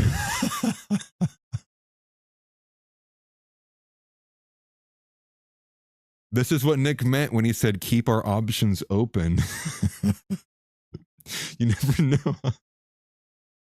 No, it got me good. It got me good. I'll take that. No, it really is. It's funny. And, it's not the America First position, but it's more than good enough for now. I agree. That's whatever it takes, dude. We have to be serious about this. Like, not going back in the box. Like, we're not, like, this movement was not a flash in the pan. We did not sit here and all get up on X and willingly throw ourselves out there, our beliefs to be shoved back into a box, to be effeminized and deracinated and otherwise mind raped 106 ways from Sunday. We're not doing it, dude. I'm not doing it. I refuse to sit here and watch Disney rape everything they've ever owned and touched and put black people on Netflix every single day. I am sick of it. You are sick of it. We are sick of it. You know how much money could be flowing through this economy if people just did stuff that wasn't like this? Like if it just wasn't rampant with woke DEI BS? If every storyline didn't have to be some raging slut story about two gay men? Like, I'm not going back, dude. I refuse. So you either step up your antics and figure out. I don't want to bash for it, dude. But like, I'm not going, dude. I mean it. Like, I don't, and I'm not saying people should put themselves in position or be but just the confidence and the intolerance. Like, no, here I stand. I will not move an inch to the left. And that's it. But again, forgive me. I'm terrible. I've been terrible at the reaction of this stuff today. I apologize. But again, here's Carrie Pine Baller and a snippet of her interview with Tucker Carlson. And I agree. Definitely check this out if you've not, especially if you're not familiar with her. So this woman from the White House said that posting an interview that I did made you an anti-Semite? She said that there were people complaining about certain things that I was posting. And then this was the worst. She said, you know, you posted Pope Leo, what he said, and you wrote in the caption, you know, that there's suffering in Gaza and there's a genocide. You know, you really just, you shouldn't use that language. That's when I knew this is a war. We are in an absolute war. I said, I'm a Catholic. You're telling me that I have to censor my posts of Pope Leo, the Holy Father? I can't post what he's saying, talking about the grave suffering of the Palestinians in Gaza. And she said, you also cannot talk about Zionism. So Zionism, this is her words, is their right to exist. And so when you're posting about Zionism, Carrie, you're saying that the Jews don't have a right to exist. Huh? This specifically was this is the same rhetoric, and it has been the same rhetoric style. And again, Nick's explained this pretty well with his Joel Webben series, but just a refresher here again, this was the rhetoric that was being pushed, or I guess in the inverse, right, from the Soviet Union at the time of the USSR, which was, you know, what's the word? Like Zionism is racism. I think it's like some of the rhetoric they were pushing, and in there, a lot of these left wing Zionists who view racism as something that shouldn't exist. Therein that says Zionism is racism, they take that as Zionism shouldn't exist, and therefore they shouldn't exist. It's the same. This rhetoric has been here. It's the same mind games, the same wordplay, and somehow it still works on people. It's insane. Mary Margaret Bush is Mary Margaret Bush is her name. She's a young woman. And I said, well, this wouldn't jeopardize my position on the commission, would it? Like, the president doesn't know about this, right? Because imagine me. I'm like, I just got appointed. I'm super excited. I'm passionate. This is like my dream job, to protect religious freedom. And now I'm being told I don't have my own. And she goes, oh, no. The president, no, don't worry about this, Carrie. This wouldn't jeopardize. So I just kept posting. So anyways, I just kept posting. Yeah, I love it. They told me not to talk about the Jews. Anyways, I kept posting. All right. I'm here to bring you guys today the news, all right? Today's news, ladies and gentlemen. The Jews. I'll take it, dude. Yes. Anyway, so I just kept blasting. That's good, man. I didn't even catch that at the end. I watched it earlier. I didn't catch that. Let me go see if I can find the one that House sent. Forgive me. I know there's been a couple that have floated around. Let me just look up Carrie Pine Baller. You guys can watch with me. There's another segment that House sent that spoke a bit more. Well, let me see if I can find it. Rare-based woman. That's the AF Post one. This is the opening part. Okay, this is we'll play the second half of this, actually. This might have been the one that the House sent me. We'll play the second half of this because she talks into detail about Paula White, who's Trump's personal pastor, and she denounces, so we'll pick up here. So anyways, I kept posting. And I got a call from the PPO office at the White House. May I just ask you to pause for 1 second? Did Mary Margaret Bush tell you who had called you an anti-Semite? That's a serious slander. Oh, yeah. Did she name the people saying She that? said, I have no idea who it is. Oh, it's just people are saying. I think the people was Paula White. Let's just be honest. It was Paula White, I think. My personal opinion. Okay, so that. now I'm sorry to keep interrupting this amazing narrative, but for people who don't follow this, who is Paula White? Paula White is Trump's pastor. Okay, that's who he picked as his pastor. And she's a pastor. That's her official position. She's a pastor. I don't believe women can be pastors, but oh man, dude. Woo! One more time, dude. One more time. Official position. She's a pastor. I don't believe women can be pastors. Oh but my gosh, dude. All right, now I can't even stand up for the rest of the stream. no, I'm just messing. I'm messing. But based and very based. That's beautiful. That's beautiful. Based woman. Everyone, all hail the based the based woman. My opinion on women has changed. No, just messing. What I would say though is, in addition to all of this, actually, and it's been very disappointing, extremely disappointing. Nativist said, suddenly all of a sudden I was into older women. All of a sudden I was just into blondes, like out of nowhere. I didn't even see Donnybrook hasn't chatted one time. And then I see that. That's hilarious, actually. Uncle House with the clip. Okay, you had a different one. It was a different one. Okay, let me find that one. I'll pull this one up too.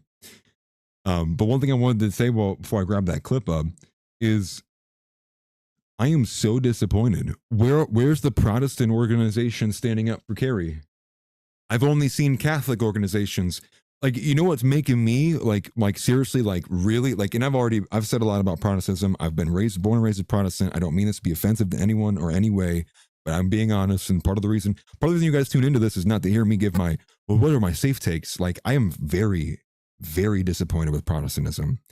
I am irritated at seeing the failures of Protestantism as someone who was born and raised Protestant. I'm telling you, there's something broken about it. I've given arguments before. I think the decentralization of it is part of it, but there is just something that is busted inside of it. Why are only Catholic organizations standing up for Carrie? I get that she's one of her own, but it's not like all Catholic organizations are going to stand up for her. Where are the Protestant organizations? Where's the post-mill? Where are you? Where is any pastor with any ounce of dignity and willingness to stand up for what's true, right, and honest? Where, what's going on? And then I'm reminded of how I went to church literally 2-3 days after Charlie Kirk had a hole blown through his neck. And you know what wasn't mentioned at church? I don't know. Charlie Kirk. You want to know what's just disgusting about that too? And this is not for me. This is, and I've had my opinions on Charlie Kirk, but Charlie Kirk brought how many people to church? Charlie Kirk was a message for Jesus and was a weapon for Jesus. As much as you might want to disagree with him, he was a figure, and he'll forever be remembered for that. He was a martyr for what he believed in. And my church, in the safety of their pews, in the four walls of the church, couldn't even say it. They couldn't even say one thing. And I know people will say the 501c3. You're telling me you can't say, let's say a prayer for our nation after what happened to him? That's somehow out the bounds? I'm done, dude. I don't know what it is. I don't know what the solution is, but all I can tell you is, I know it's broken and I know there's problems, and I'm just tired of saying it. I'm tired of being disappointed day in and day out. Where's any ounce of a Protestant leadership? Where are they? Have they all been capitulated to the evangelical wing of it? I say this as somebody who, like, I've been nothing but Protestant, But again, it would be remiss to mention, like, the Bible I'm reading is the Orthodox Study Bible. I'm not looking at the NIV. I'm not looking at I'm because again, I just feel like I'm getting lied to. I feel like something's missing from it. I feel like something key is missing from it. I think a lot of it is the history. I think a lot of it is the lack of church fathers. I think a lot of it is the lack of organization, the lack of scripture. I think rampant exegesis is brutal. I think the women element is brutal. King James Version, I always. I'm on the OSB now. And I don't mean this to be offensive. I mean this like we have got to grapple with reality. No more caring about like, well, I don't want to hurt anybody's feelings. It's like they're telling us actively like the heresy is outranking traditional Christian belief. Like we how much longer until it's less like until you just have to be Jewish? Like, are you kidding me? That's my anger with it. Let me clean some of this up though. I'm gonna get rid of some of these tabs here. I got to go into the chat to grab House's link here. Let me find it here. I'm getting a lot of chats today. That's awesome. Where is it?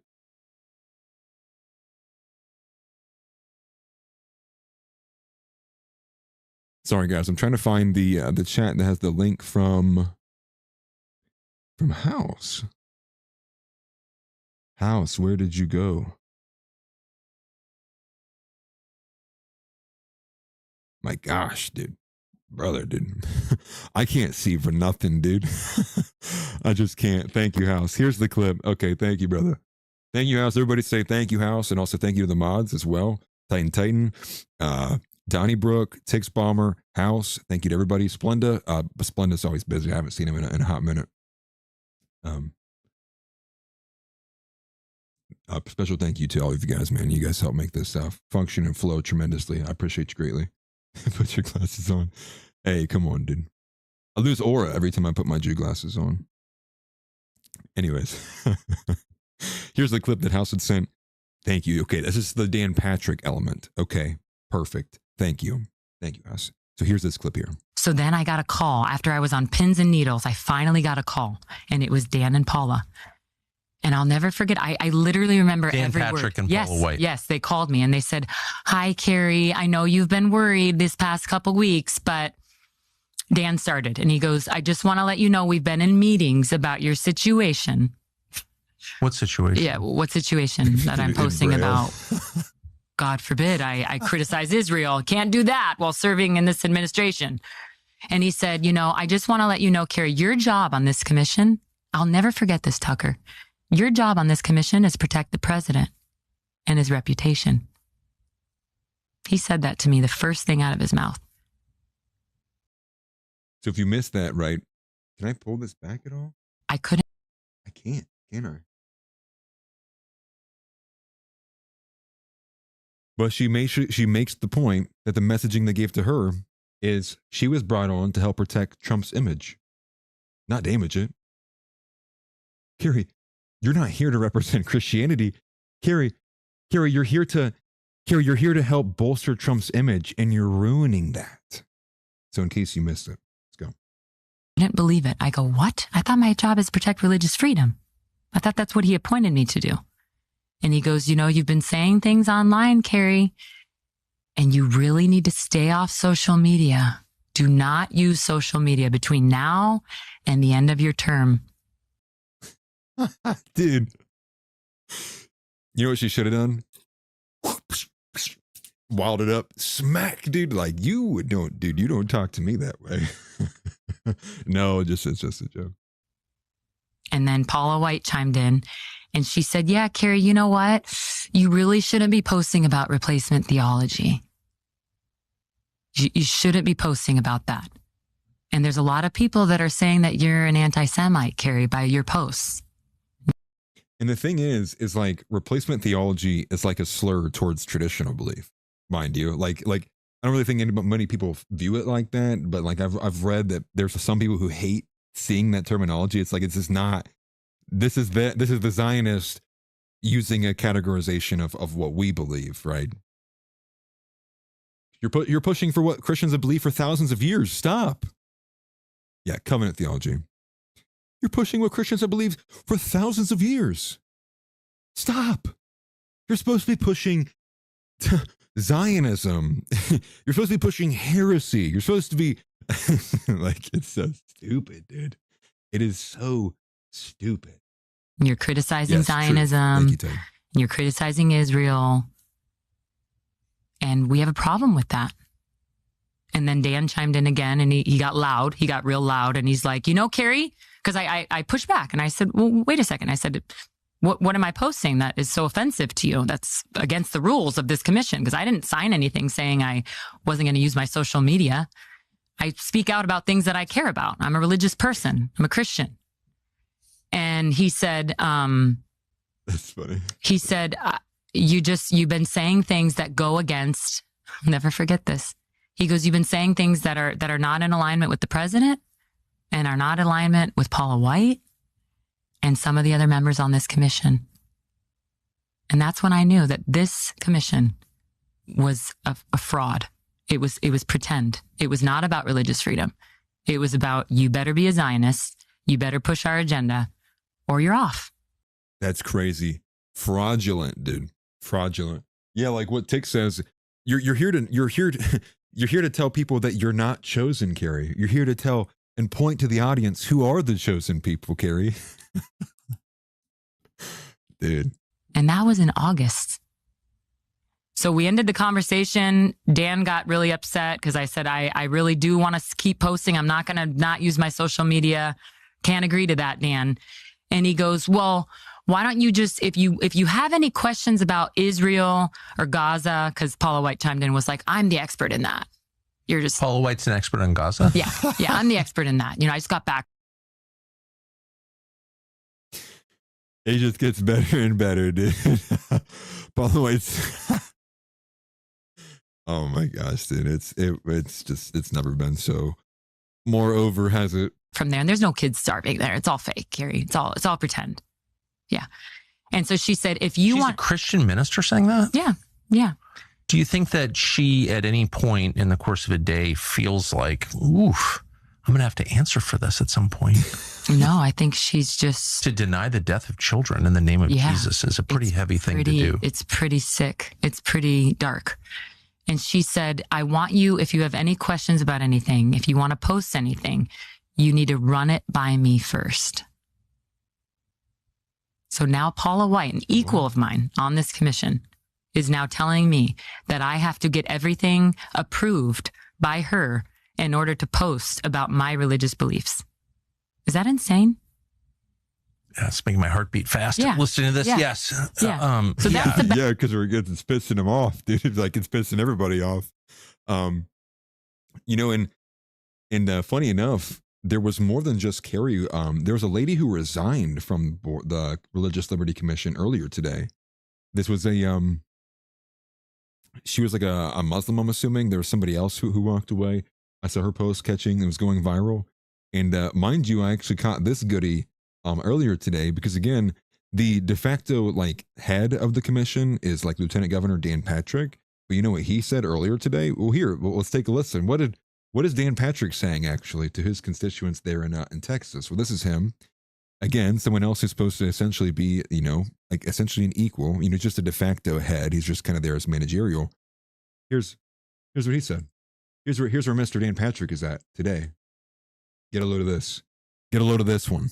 Pastor Hagee called me one day and said, this is back in 2017, Dan, we need an anti-BDS law in Texas. And I believe, I could be corrected, we were the first state in the country. It was a priority bill for me, Senate Bill 29, I remember. And we passed the anti-BDS law in 2017 in Texas because if anyone's not going to do business with Israel, then Texas will not do business with them. And when we speak in Texas, it means something. It means something because we are the 7th largest economy in the world. And when we say to a company, you... Not worth listening to the rest. But he just says it. If anyone's not going to do business with Israel, then Texas won't do business with them. Yeah. I wonder what he's biased towards. Do you think this is a sign or anything of I don't know, maybe this is giving us any hunch of maybe what Dan Patrick believes. I don't know. Maybe. Oh, are we reaching here? You know, I think everybody just says this about Israel. That's just what it is, huh? Like, brother, Texas is just cooked. I don't even know what's going on in Texas anymore. To be honest with you, it just seems really, really, really unfortunate. And yeah, so that's the Carrie Prejean Baller situation there. And I thank you to House that did send in some of those community submissions in there too. I have a couple more community submissions I'd like to get through today, actually, because we're probably going to run long today, probably about an hour, I would imagine. So we're going to switch over to community submissions. Then we will come back to the beginning, and we're going to take a listen. We're going to react to the Jake Paul interview, or as much as I can possibly take of it. And that's what we're going to do. So moving over to community submissions. And once again, thank you, House and Top B, for those. Here we go. This is today's community submission.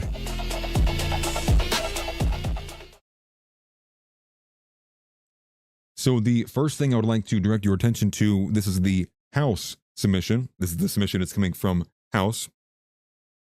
And this is supposedly, I would imagine it's coming from WikiLeaks. This is one of the first things that we're going to take a look at here. So I'll put it on screen for you guys to see. But this is that President Truman, in an unearthed letter to Eleanor Roosevelt in separate note, both 1947, compares Zionists to Hitler and Stalin. Quote, U.S. Zionists will eventually prejudice everyone against them. Goes on, Jews are like all underdogs. When they get on top, they are just as intolerant and as cruel as the people were to them when they were underneath. So this letter seems to be coming from WikiLeaks. I know House sent a different source from Telegram, but I grabbed the one that came off of X. I would imagine this is from WikiLeaks. Good account to follow. I'm going to make sure I keep it bookmarked here. But this is, again, Mrs. Roosevelt. My dear Mrs. Roosevelt. Very, very interesting. Wow, more like there's signs everywhere. More like there's signs all over. More like if you just did a little bit of digging into a bit of history and I don't know, from the work, many of the other, and I'm standing on the shoulders of giants, right? Many of the guys who've done the hard work before me. These things they would not come as a surprise to you, if you will. So yes, thank you for House. That's number one from House. Number two actually is a bit more substantial here. This is that. Now, this was floated around a couple of days ago. I just had not did not end up putting it into my outline yet, but I have it loaded here from Telegram.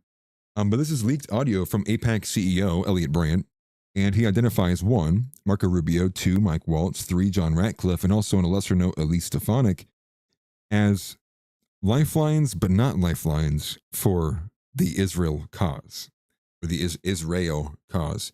Israel. For Israel. So that you guys can hear this well, hopefully the audio will be loud enough for you to hear. We may not lobby the executive, but as we were talking about, there was a discussion earlier about Congress being representative to the people. Well, the White House has to be responsive to Congress. And so it's working with, at the time, our friends on the Democratic side of the aisle to apply pressure the way that they know how to an administration, as it will be with this administration. Bob was talking about the people who will get appointed into some of these jobs. Look, at the top level, you talk about Marco Rubio and Elise Stefanik, and Michael Waltz. Those three people have something in common. They all serve in Congress. They all have relationships with key AIPAC leaders from their communities. So the lines of communication are good. Should there be something questionable or curious that we need access on the conversation to? You never know. One of the first candidates I ever met with as an AIPAC professional in my job was meeting candidates for Congress was a guy named John Ratcliffe. He was challenging a long-time incumbent member of Congress in Dallas. This guy looks like he could win the race. And we go talk to him. He had a good understanding of the issues. And a couple of weeks ago, he took the oath as the CIA director, for crying out loud. This is the guy that they had a chance to speak to. So there are a lot, I wouldn't call them lifelines, but there are lifelines. Lifelines. And again, just to rehash, who are these people he mentions here as these lifelines? Oh yeah, 2 minutes left on the dono go. Appreciate that, Smelly. Forgot about that. YouTube keeps pushing me to do things, and so I'm just doing them. And that's part of the YouTube game, right? Which I'll get to on a more personal note with the YouTube channel. at a later time. We're going to focus on finishing the show right now. But who was mentioned there, right? So he identifies Marco Rubio, who's like, as of like a couple of days ago, maybe even yesterday, probably Marco had the best odds as being the front runner for the Republican Party going into 2028. He's also the Secretary of State and also acting as the for the NSA because it was the what's his face got booted. I can't remember what his name was. But Mike Waltz, now he's the U.S. ambassador to the United Nations, which was actually the original selection for that was Elise Stefanik. But then her nomination was withdrawn in late March. The White House said like they wanted to keep the majority in the House. And then she clearly must have felt slighted because not only did she withdraw from her campaign as New York governor, she didn't even seek re-election to Congress. And curiously, she's said, or her campaign had said, part of the reason was because Trump wouldn't endorse her. So unsure what really happened through that. And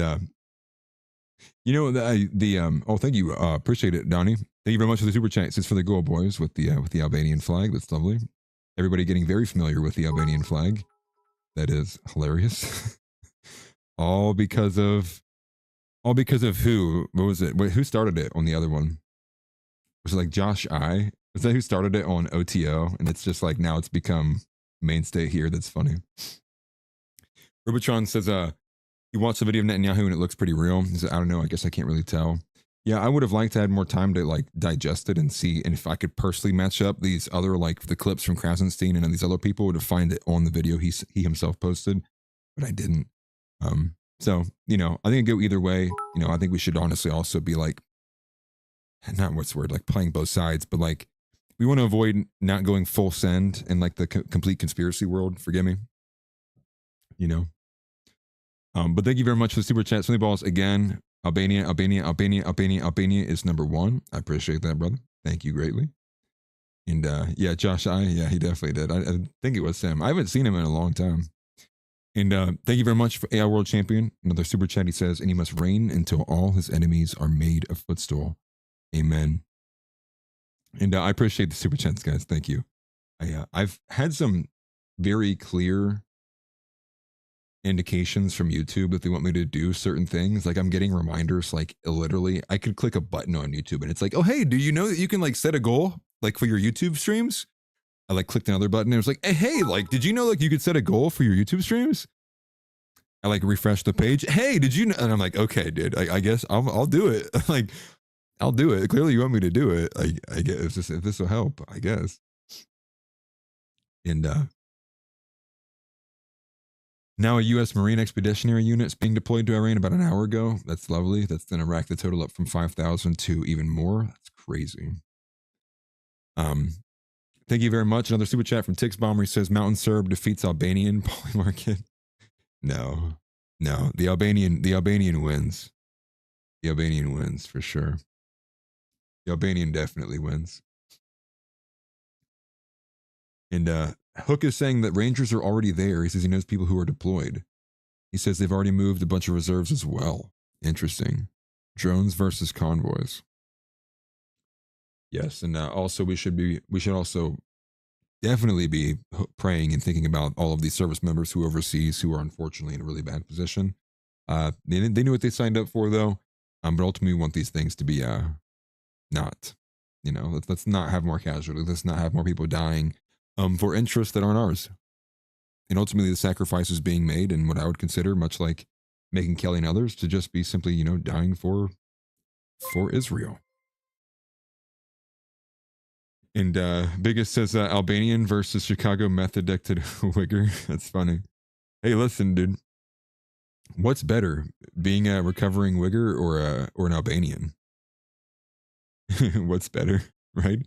Appreciate you becoming a watcher, becoming a member to the channel. I appreciate that greatly.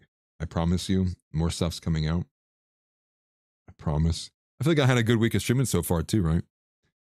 Carg Island seems to be the sentiment.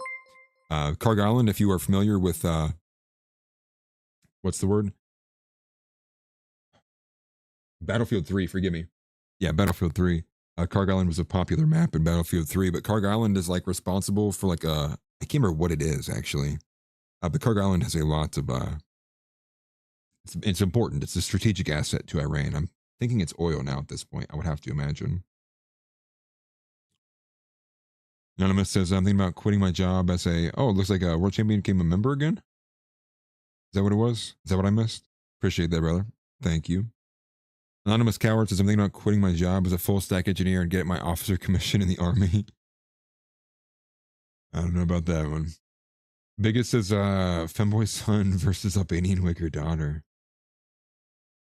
I think I would take the daughter in that one. I think you have to. I don't know. You guys like when I asked Antelope Hill that? The guy from Antelope Hill, and he was like, I'm not going to answer the question. I don't like the question. He goes like, I'm just joking around, dude. Like, you don't have to take it seriously. Because it was just like a popular thing at the time. I think he took it a little bit too hard. To heart a bit more than I would have imagined he would have. And here's the other community submission. This is the other one. This is actually the first community submission. This one comes from Marcus. I don't think he's here in chat. But he did send it, and I just want to share you just a little bit of this because Alex Jones and Jimmy Dore had a debate. I didn't even know they had a debate. And this has got to be the most incoherent I have ever heard Alex Jones in my entire life. It is so bad. I mean, it is so bad. So bad. So here we go. I'm going to pull it up. And like he's had his moments before. This is a really bad idea. But this is bad. So, okay, so it's pulling up. You guys can see. I made it 16 minutes. That's as far as I could get into it. I couldn't go any further. It was so bad. Brother, like if you have not seen this, it is so bad. It is like, this is like what Stockholm Syndrome looks like, dude. This is Stockholm Syndrome, man. Like, and I don't even want to stand over Alex, who's done so many good things for us that I've just, it sucks. You know, for me, for somebody who really was like a big, you know, I liked Alex Jones through the majority of his career. It sucks. It really does. Average Andrew YouTube says, much love, Atlas. Love your content, brother. I appreciate that greatly. Thank you very much, man. Here to entertain.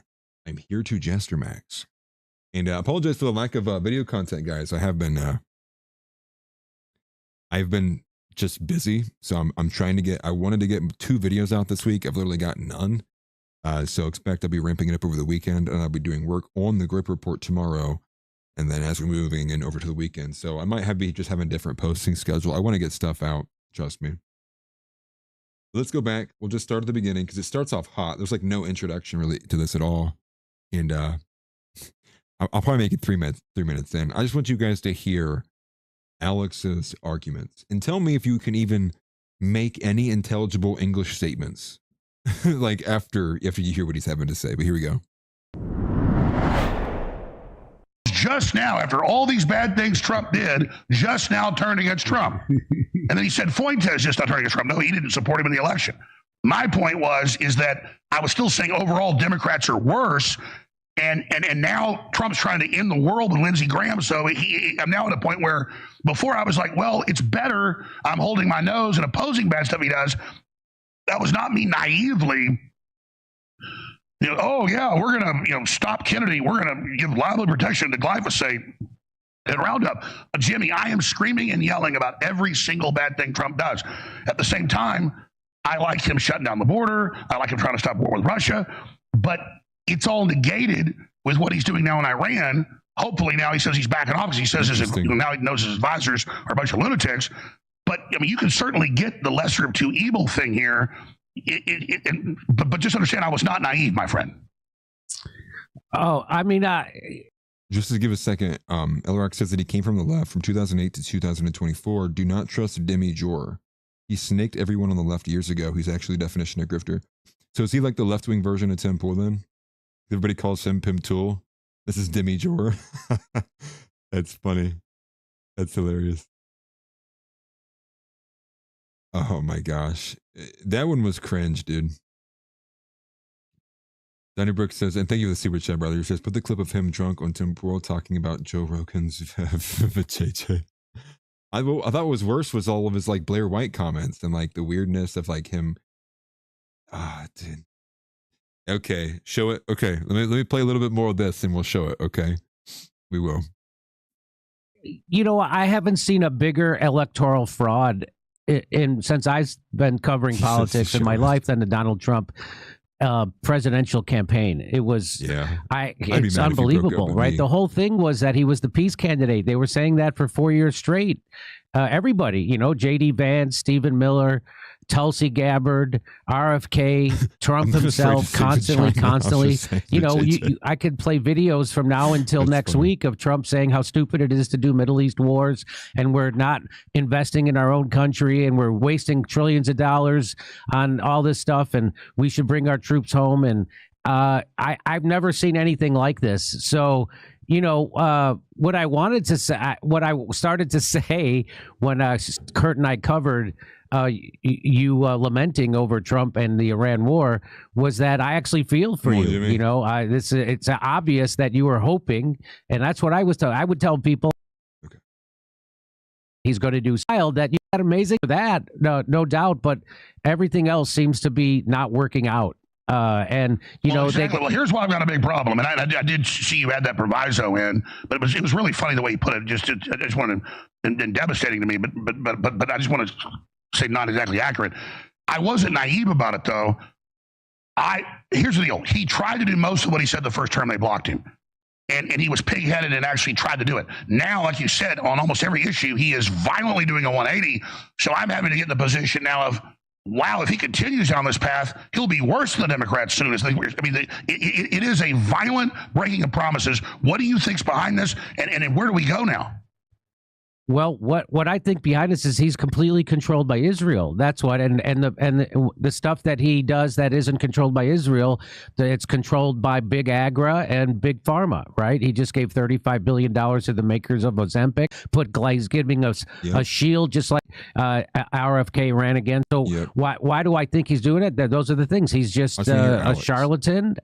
He's the ultimate con man. I mean, his campaign was the ultimate con, Alex. You can't deny that. And not only from, you know, with Mahad, the way he's, you know, where he wokeness, but it's for times on campus. I think it's doing. I think Michael by it because I do war game everything in my mind, and I was told by high level people that Epstein is CIA, which would now know running airfields, everything for decades, basically on the Trilateral Commission for David Rockefeller, his stand-in. So he was more powerful than I even knew. I'm not always right. He was more powerful than I thought. And I was told Trump's not going to go there because of national security. He is Mossad, he is MI6, he is CIA. At the highest level of spies, they're in all the groups. They're in all the Five Eyes. We now know he was connected to European intelligence. And so I was told it's going nowhere. This is going to be shut down. Well, it's a victory. We forced so much out. It's devastating. So it's another populist victory that Congress did that. And so I understood why it was happening. I didn't agree with it. But wargaming this, he would either release it all, bring down the deep state, or try to hold it back and use it to blackmail them. Because from all my research, there was no criminal stuff with Trump in there, but he then joined the conspiracy and then got Bongino and Patel because they thought, oh, they'll believe them, they're podcasters, to come out and try to sell us the Trojan horse. And then you really want to get cynical, this is what it is. You keep your enemies closer. He brings in Kennedy, he brings in everybody to map out what we want, try to control the opposition. Democrats years ago tried to buy me off, so that's what they do. And they haven't bought Kennedy off. It was get Kennedy close so they could watch him. And then Trump gets all the data on the political structure he didn't really understand, which he admits. And then now he's using it with Ludnick's kid and all of the other kids to then blackmail the system. And he's using it to become basically the new deep state. And I think that's basically what's going on. So you want the dark side of it. I'll just say it's not a war game. That's actually, I think, what's happening. And so Trump was like, I wanted to have prosperity, fix this, turn it around. Oh, you guys want to play dirty? I'll be dirtier than you. And so he's become Darth Vader. And that's, Jimmy, I don't think that's speculation now. But I mean, if... What? Yeah, that was, I mean, what else can you even say? That's so incoherent. That is just the definition of being incoherent. And look at that weird face, weird reaction, weird emotionality. Like, it's depressing. We did deserve Bill Cooper. We got Alex Jones. Now, I'm not going to play the rest of this, but I do want you to know like later on through this, he starts saying like, it's also the Gulf countries too are involved in everything. We can't just be looking at Israel. It's like, it's sad. It really is sad. Okay, who's got the clip? Donnie, you have the clip? Alex Jones. It's probably going to be on X, right? Dude, this is going to be a terrible thing to... Okay, I'm not going to do it like that. I'm going to search like this.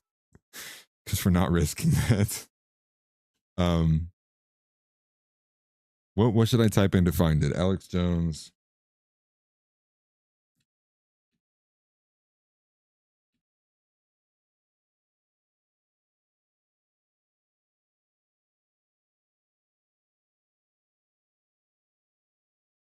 Where?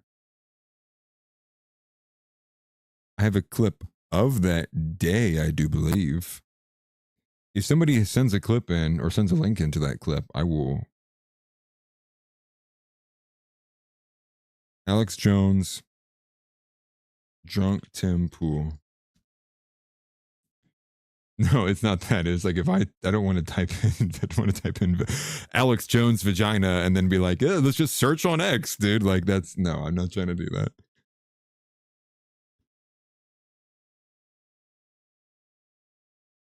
Maybe it's this one. It might be this one.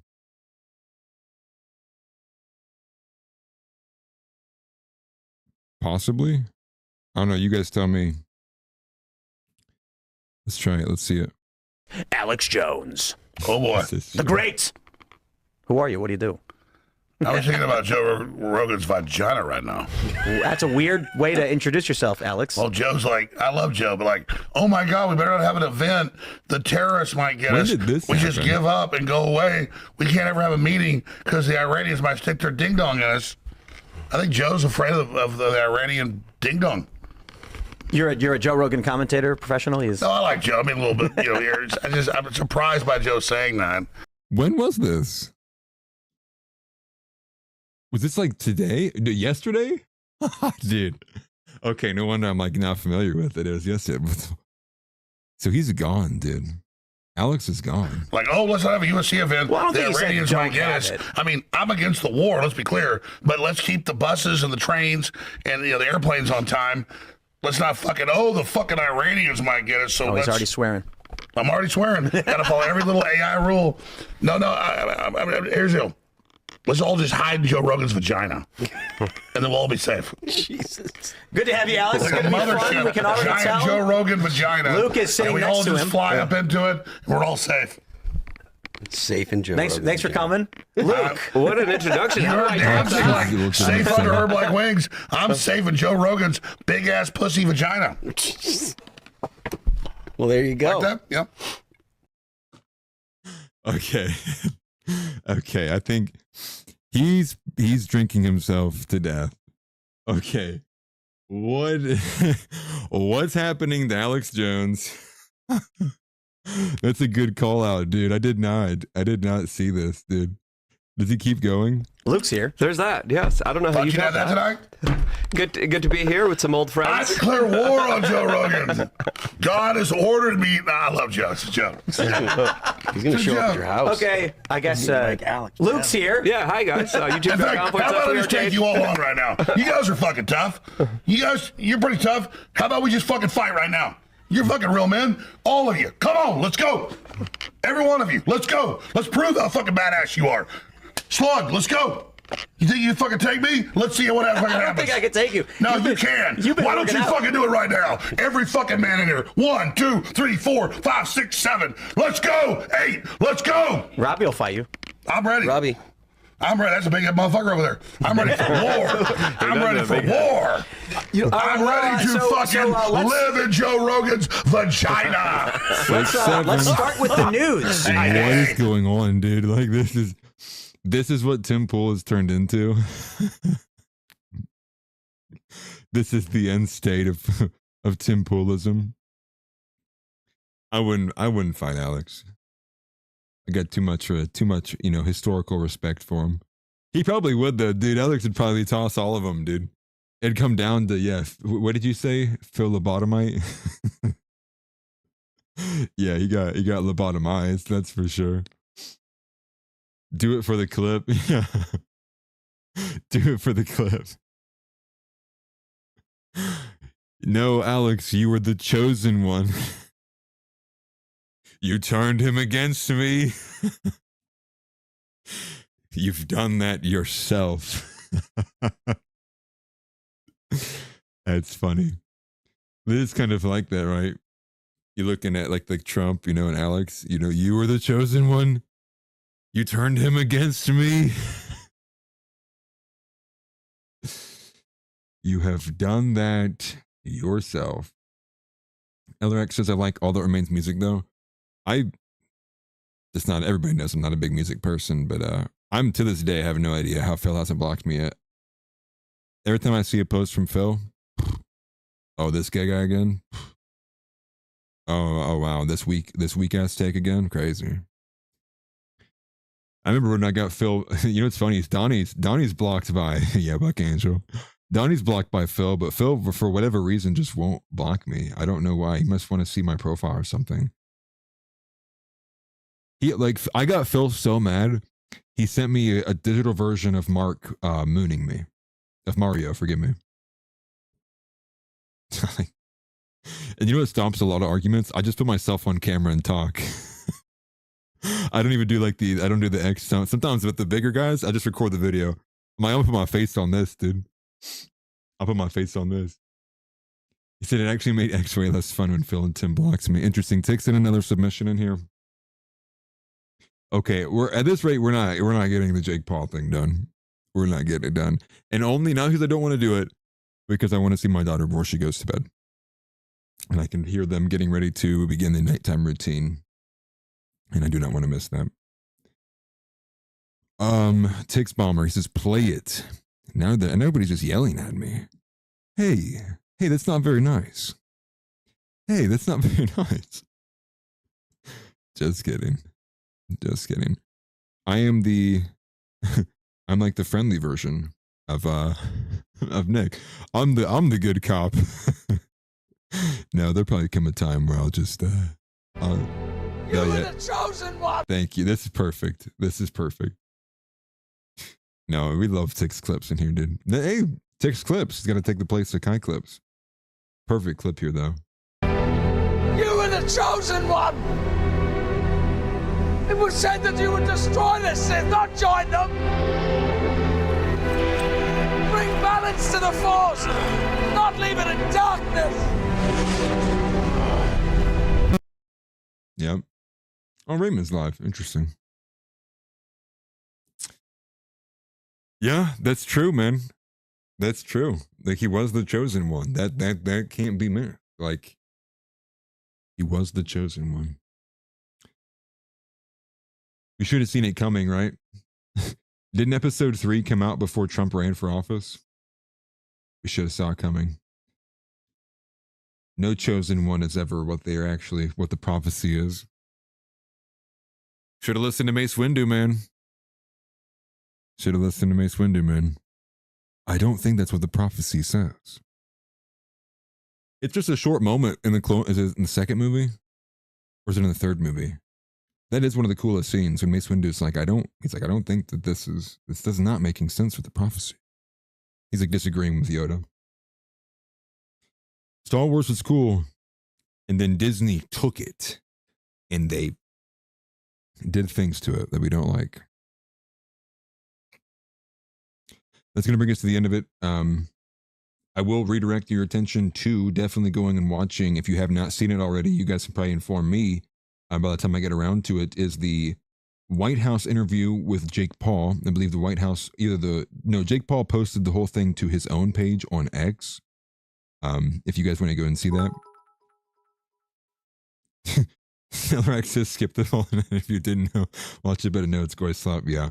There was the one clip that I did see that like they're talking about how like Iran throws gay people off rooftops. Iran's doing what? How do I vote for Iran? Who's Iran? What's their last name? How do I vote for them? That's just the way it is in here. But I appreciate the super chat. Elrax, thank you greatly. He says, didn't watch it, but I know it's going slop. Just skip it. And Cook says Goyslop can confirm, seen it. Iran 2028. That's funny. Yeah, we should have listened to the black man. We should have. Hindsight's 2020, man. 2020. But therein, and the other topic I missed today too is just the fact that the AIPAC tracker account, if you guys don't know, it's ran by a fat woman and a gay man. Okay, I just want to end on this. AIPAC tracker, they do all the cool graphics. It's all cool. It's nice. I like it. It's great. But it's ran by a fat white woman and a gay white dude, and they are progressive. And Gene, okay, so you guys might not know this, but there's an account on X that's been doing a lot of promo for James Fishback. He recently parted ways from James Fishback. And seemingly he's now turned his attention to boosting every other candidate who's America First, including Casey Putsch, as well as some other guy from Arkansas. And I think there's someone else in there too, that he's now pushing promo for. One of the things Joan pushed as promo was he took the AIPAC graphic that everyone's used to seeing, and some people kind of make it a meme too, but he put Casey Putsch on the graphic saying has received, the green one says, has taken no dollars from AIPAC. We endorse this candidate. The AIPAC tracker account quoted James and said, "We disavow Casey's hateful politics." Well, tell you what, AIPAC tracker, your usefulness ended 30 minutes ago. Screw you. Go be progressive elsewhere. You know who they were pushing for earlier? Zoran Mamdani. They push brown clowns who don't take money from Israel. Hey, just because I don't want Jews running stuff doesn't mean I want Muslims to either. That's not the binary. We want Christians. This is a Christian nation that was forged, built, and maintained by Christian men, not Muslims, and certainly not Jews. These influences must be excised from the political arena. So check AIPAC for as good as what they are. Major L for that. What hateful politics, mind you? Like what we're cool with the anti-white rhetoric from Zoran Mamdani, but not the baseline level view from Casey Putsch, who is a heritage American. And listen, I'm born and raised from Ohio. I am an Ohioan through and through. I will defend Ohio. I can't speak for the rest of the nation, but you can count on me. I will defend Casey and I will defend Ohio. Vote Casey. Vote Casey Putsch, not Vivek or Amy Acton.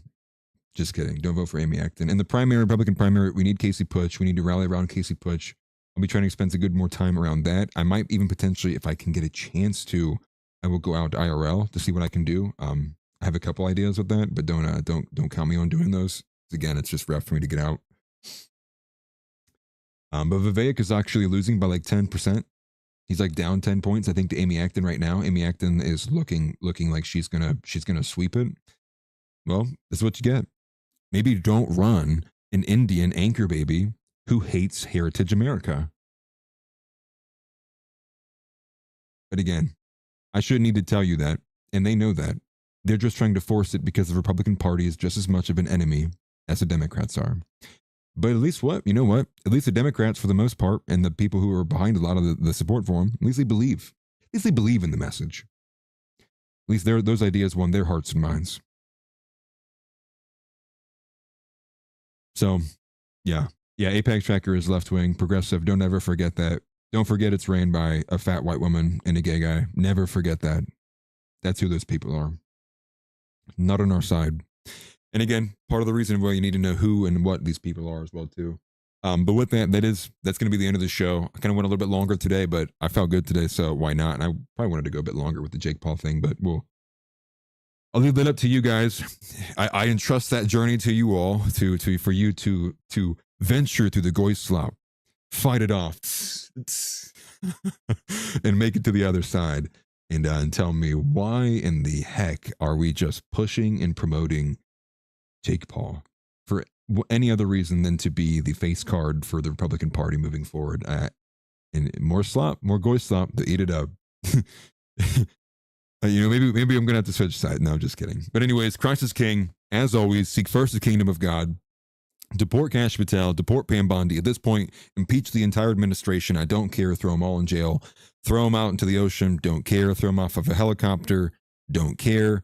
JD Vance needs to take his pudgy ass back to Ohio or wherever he came from. Who knows what to believe with this guy. He could take his Indian wife and they can sit there and think if they're going to be a Catholic family or they're going to be a Hindu family, but I don't want to see him even come back to politics until we have their answer. And anybody else who's left in the administration, dude, you all deserve to go to prison. You go to prison just for lying, actually. To be real with you. But with that though, any woman over 150 pounds, you are going to get deported at the first available point. And anyone between 100 and 150 pounds, again, this is your 90-day notice to lose that weight. Otherwise, you're going to be getting shot out of a cannon and be sent to Israel. So, time's ticking, ladies. Lose that weight. Get fit. And shout out to Carrie Pine Baller, one of the only, if the only woman who might actually be based in this space. But I appreciate you all. I'm rooting for you guys. I know it's not easy. Don't black pill. We got to keep pushing. There's no giving up here. There's no giving up at all, actually, because giving up is dying. So we can't have that. But get you guys next time. I probably will see you tomorrow on the group report. And unsure when I'll be streaming next, probably hopefully on Monday. But if not, I should definitely be back next Tuesday. But I will see you guys. Take care. And I'll see you on the other side. Peace out. Get up and get out. Get out. Get out. I have a question for you. Say Christ is Lord. Say Christ is Lord. Say it. You say Christ is Lord. Get out. Get out.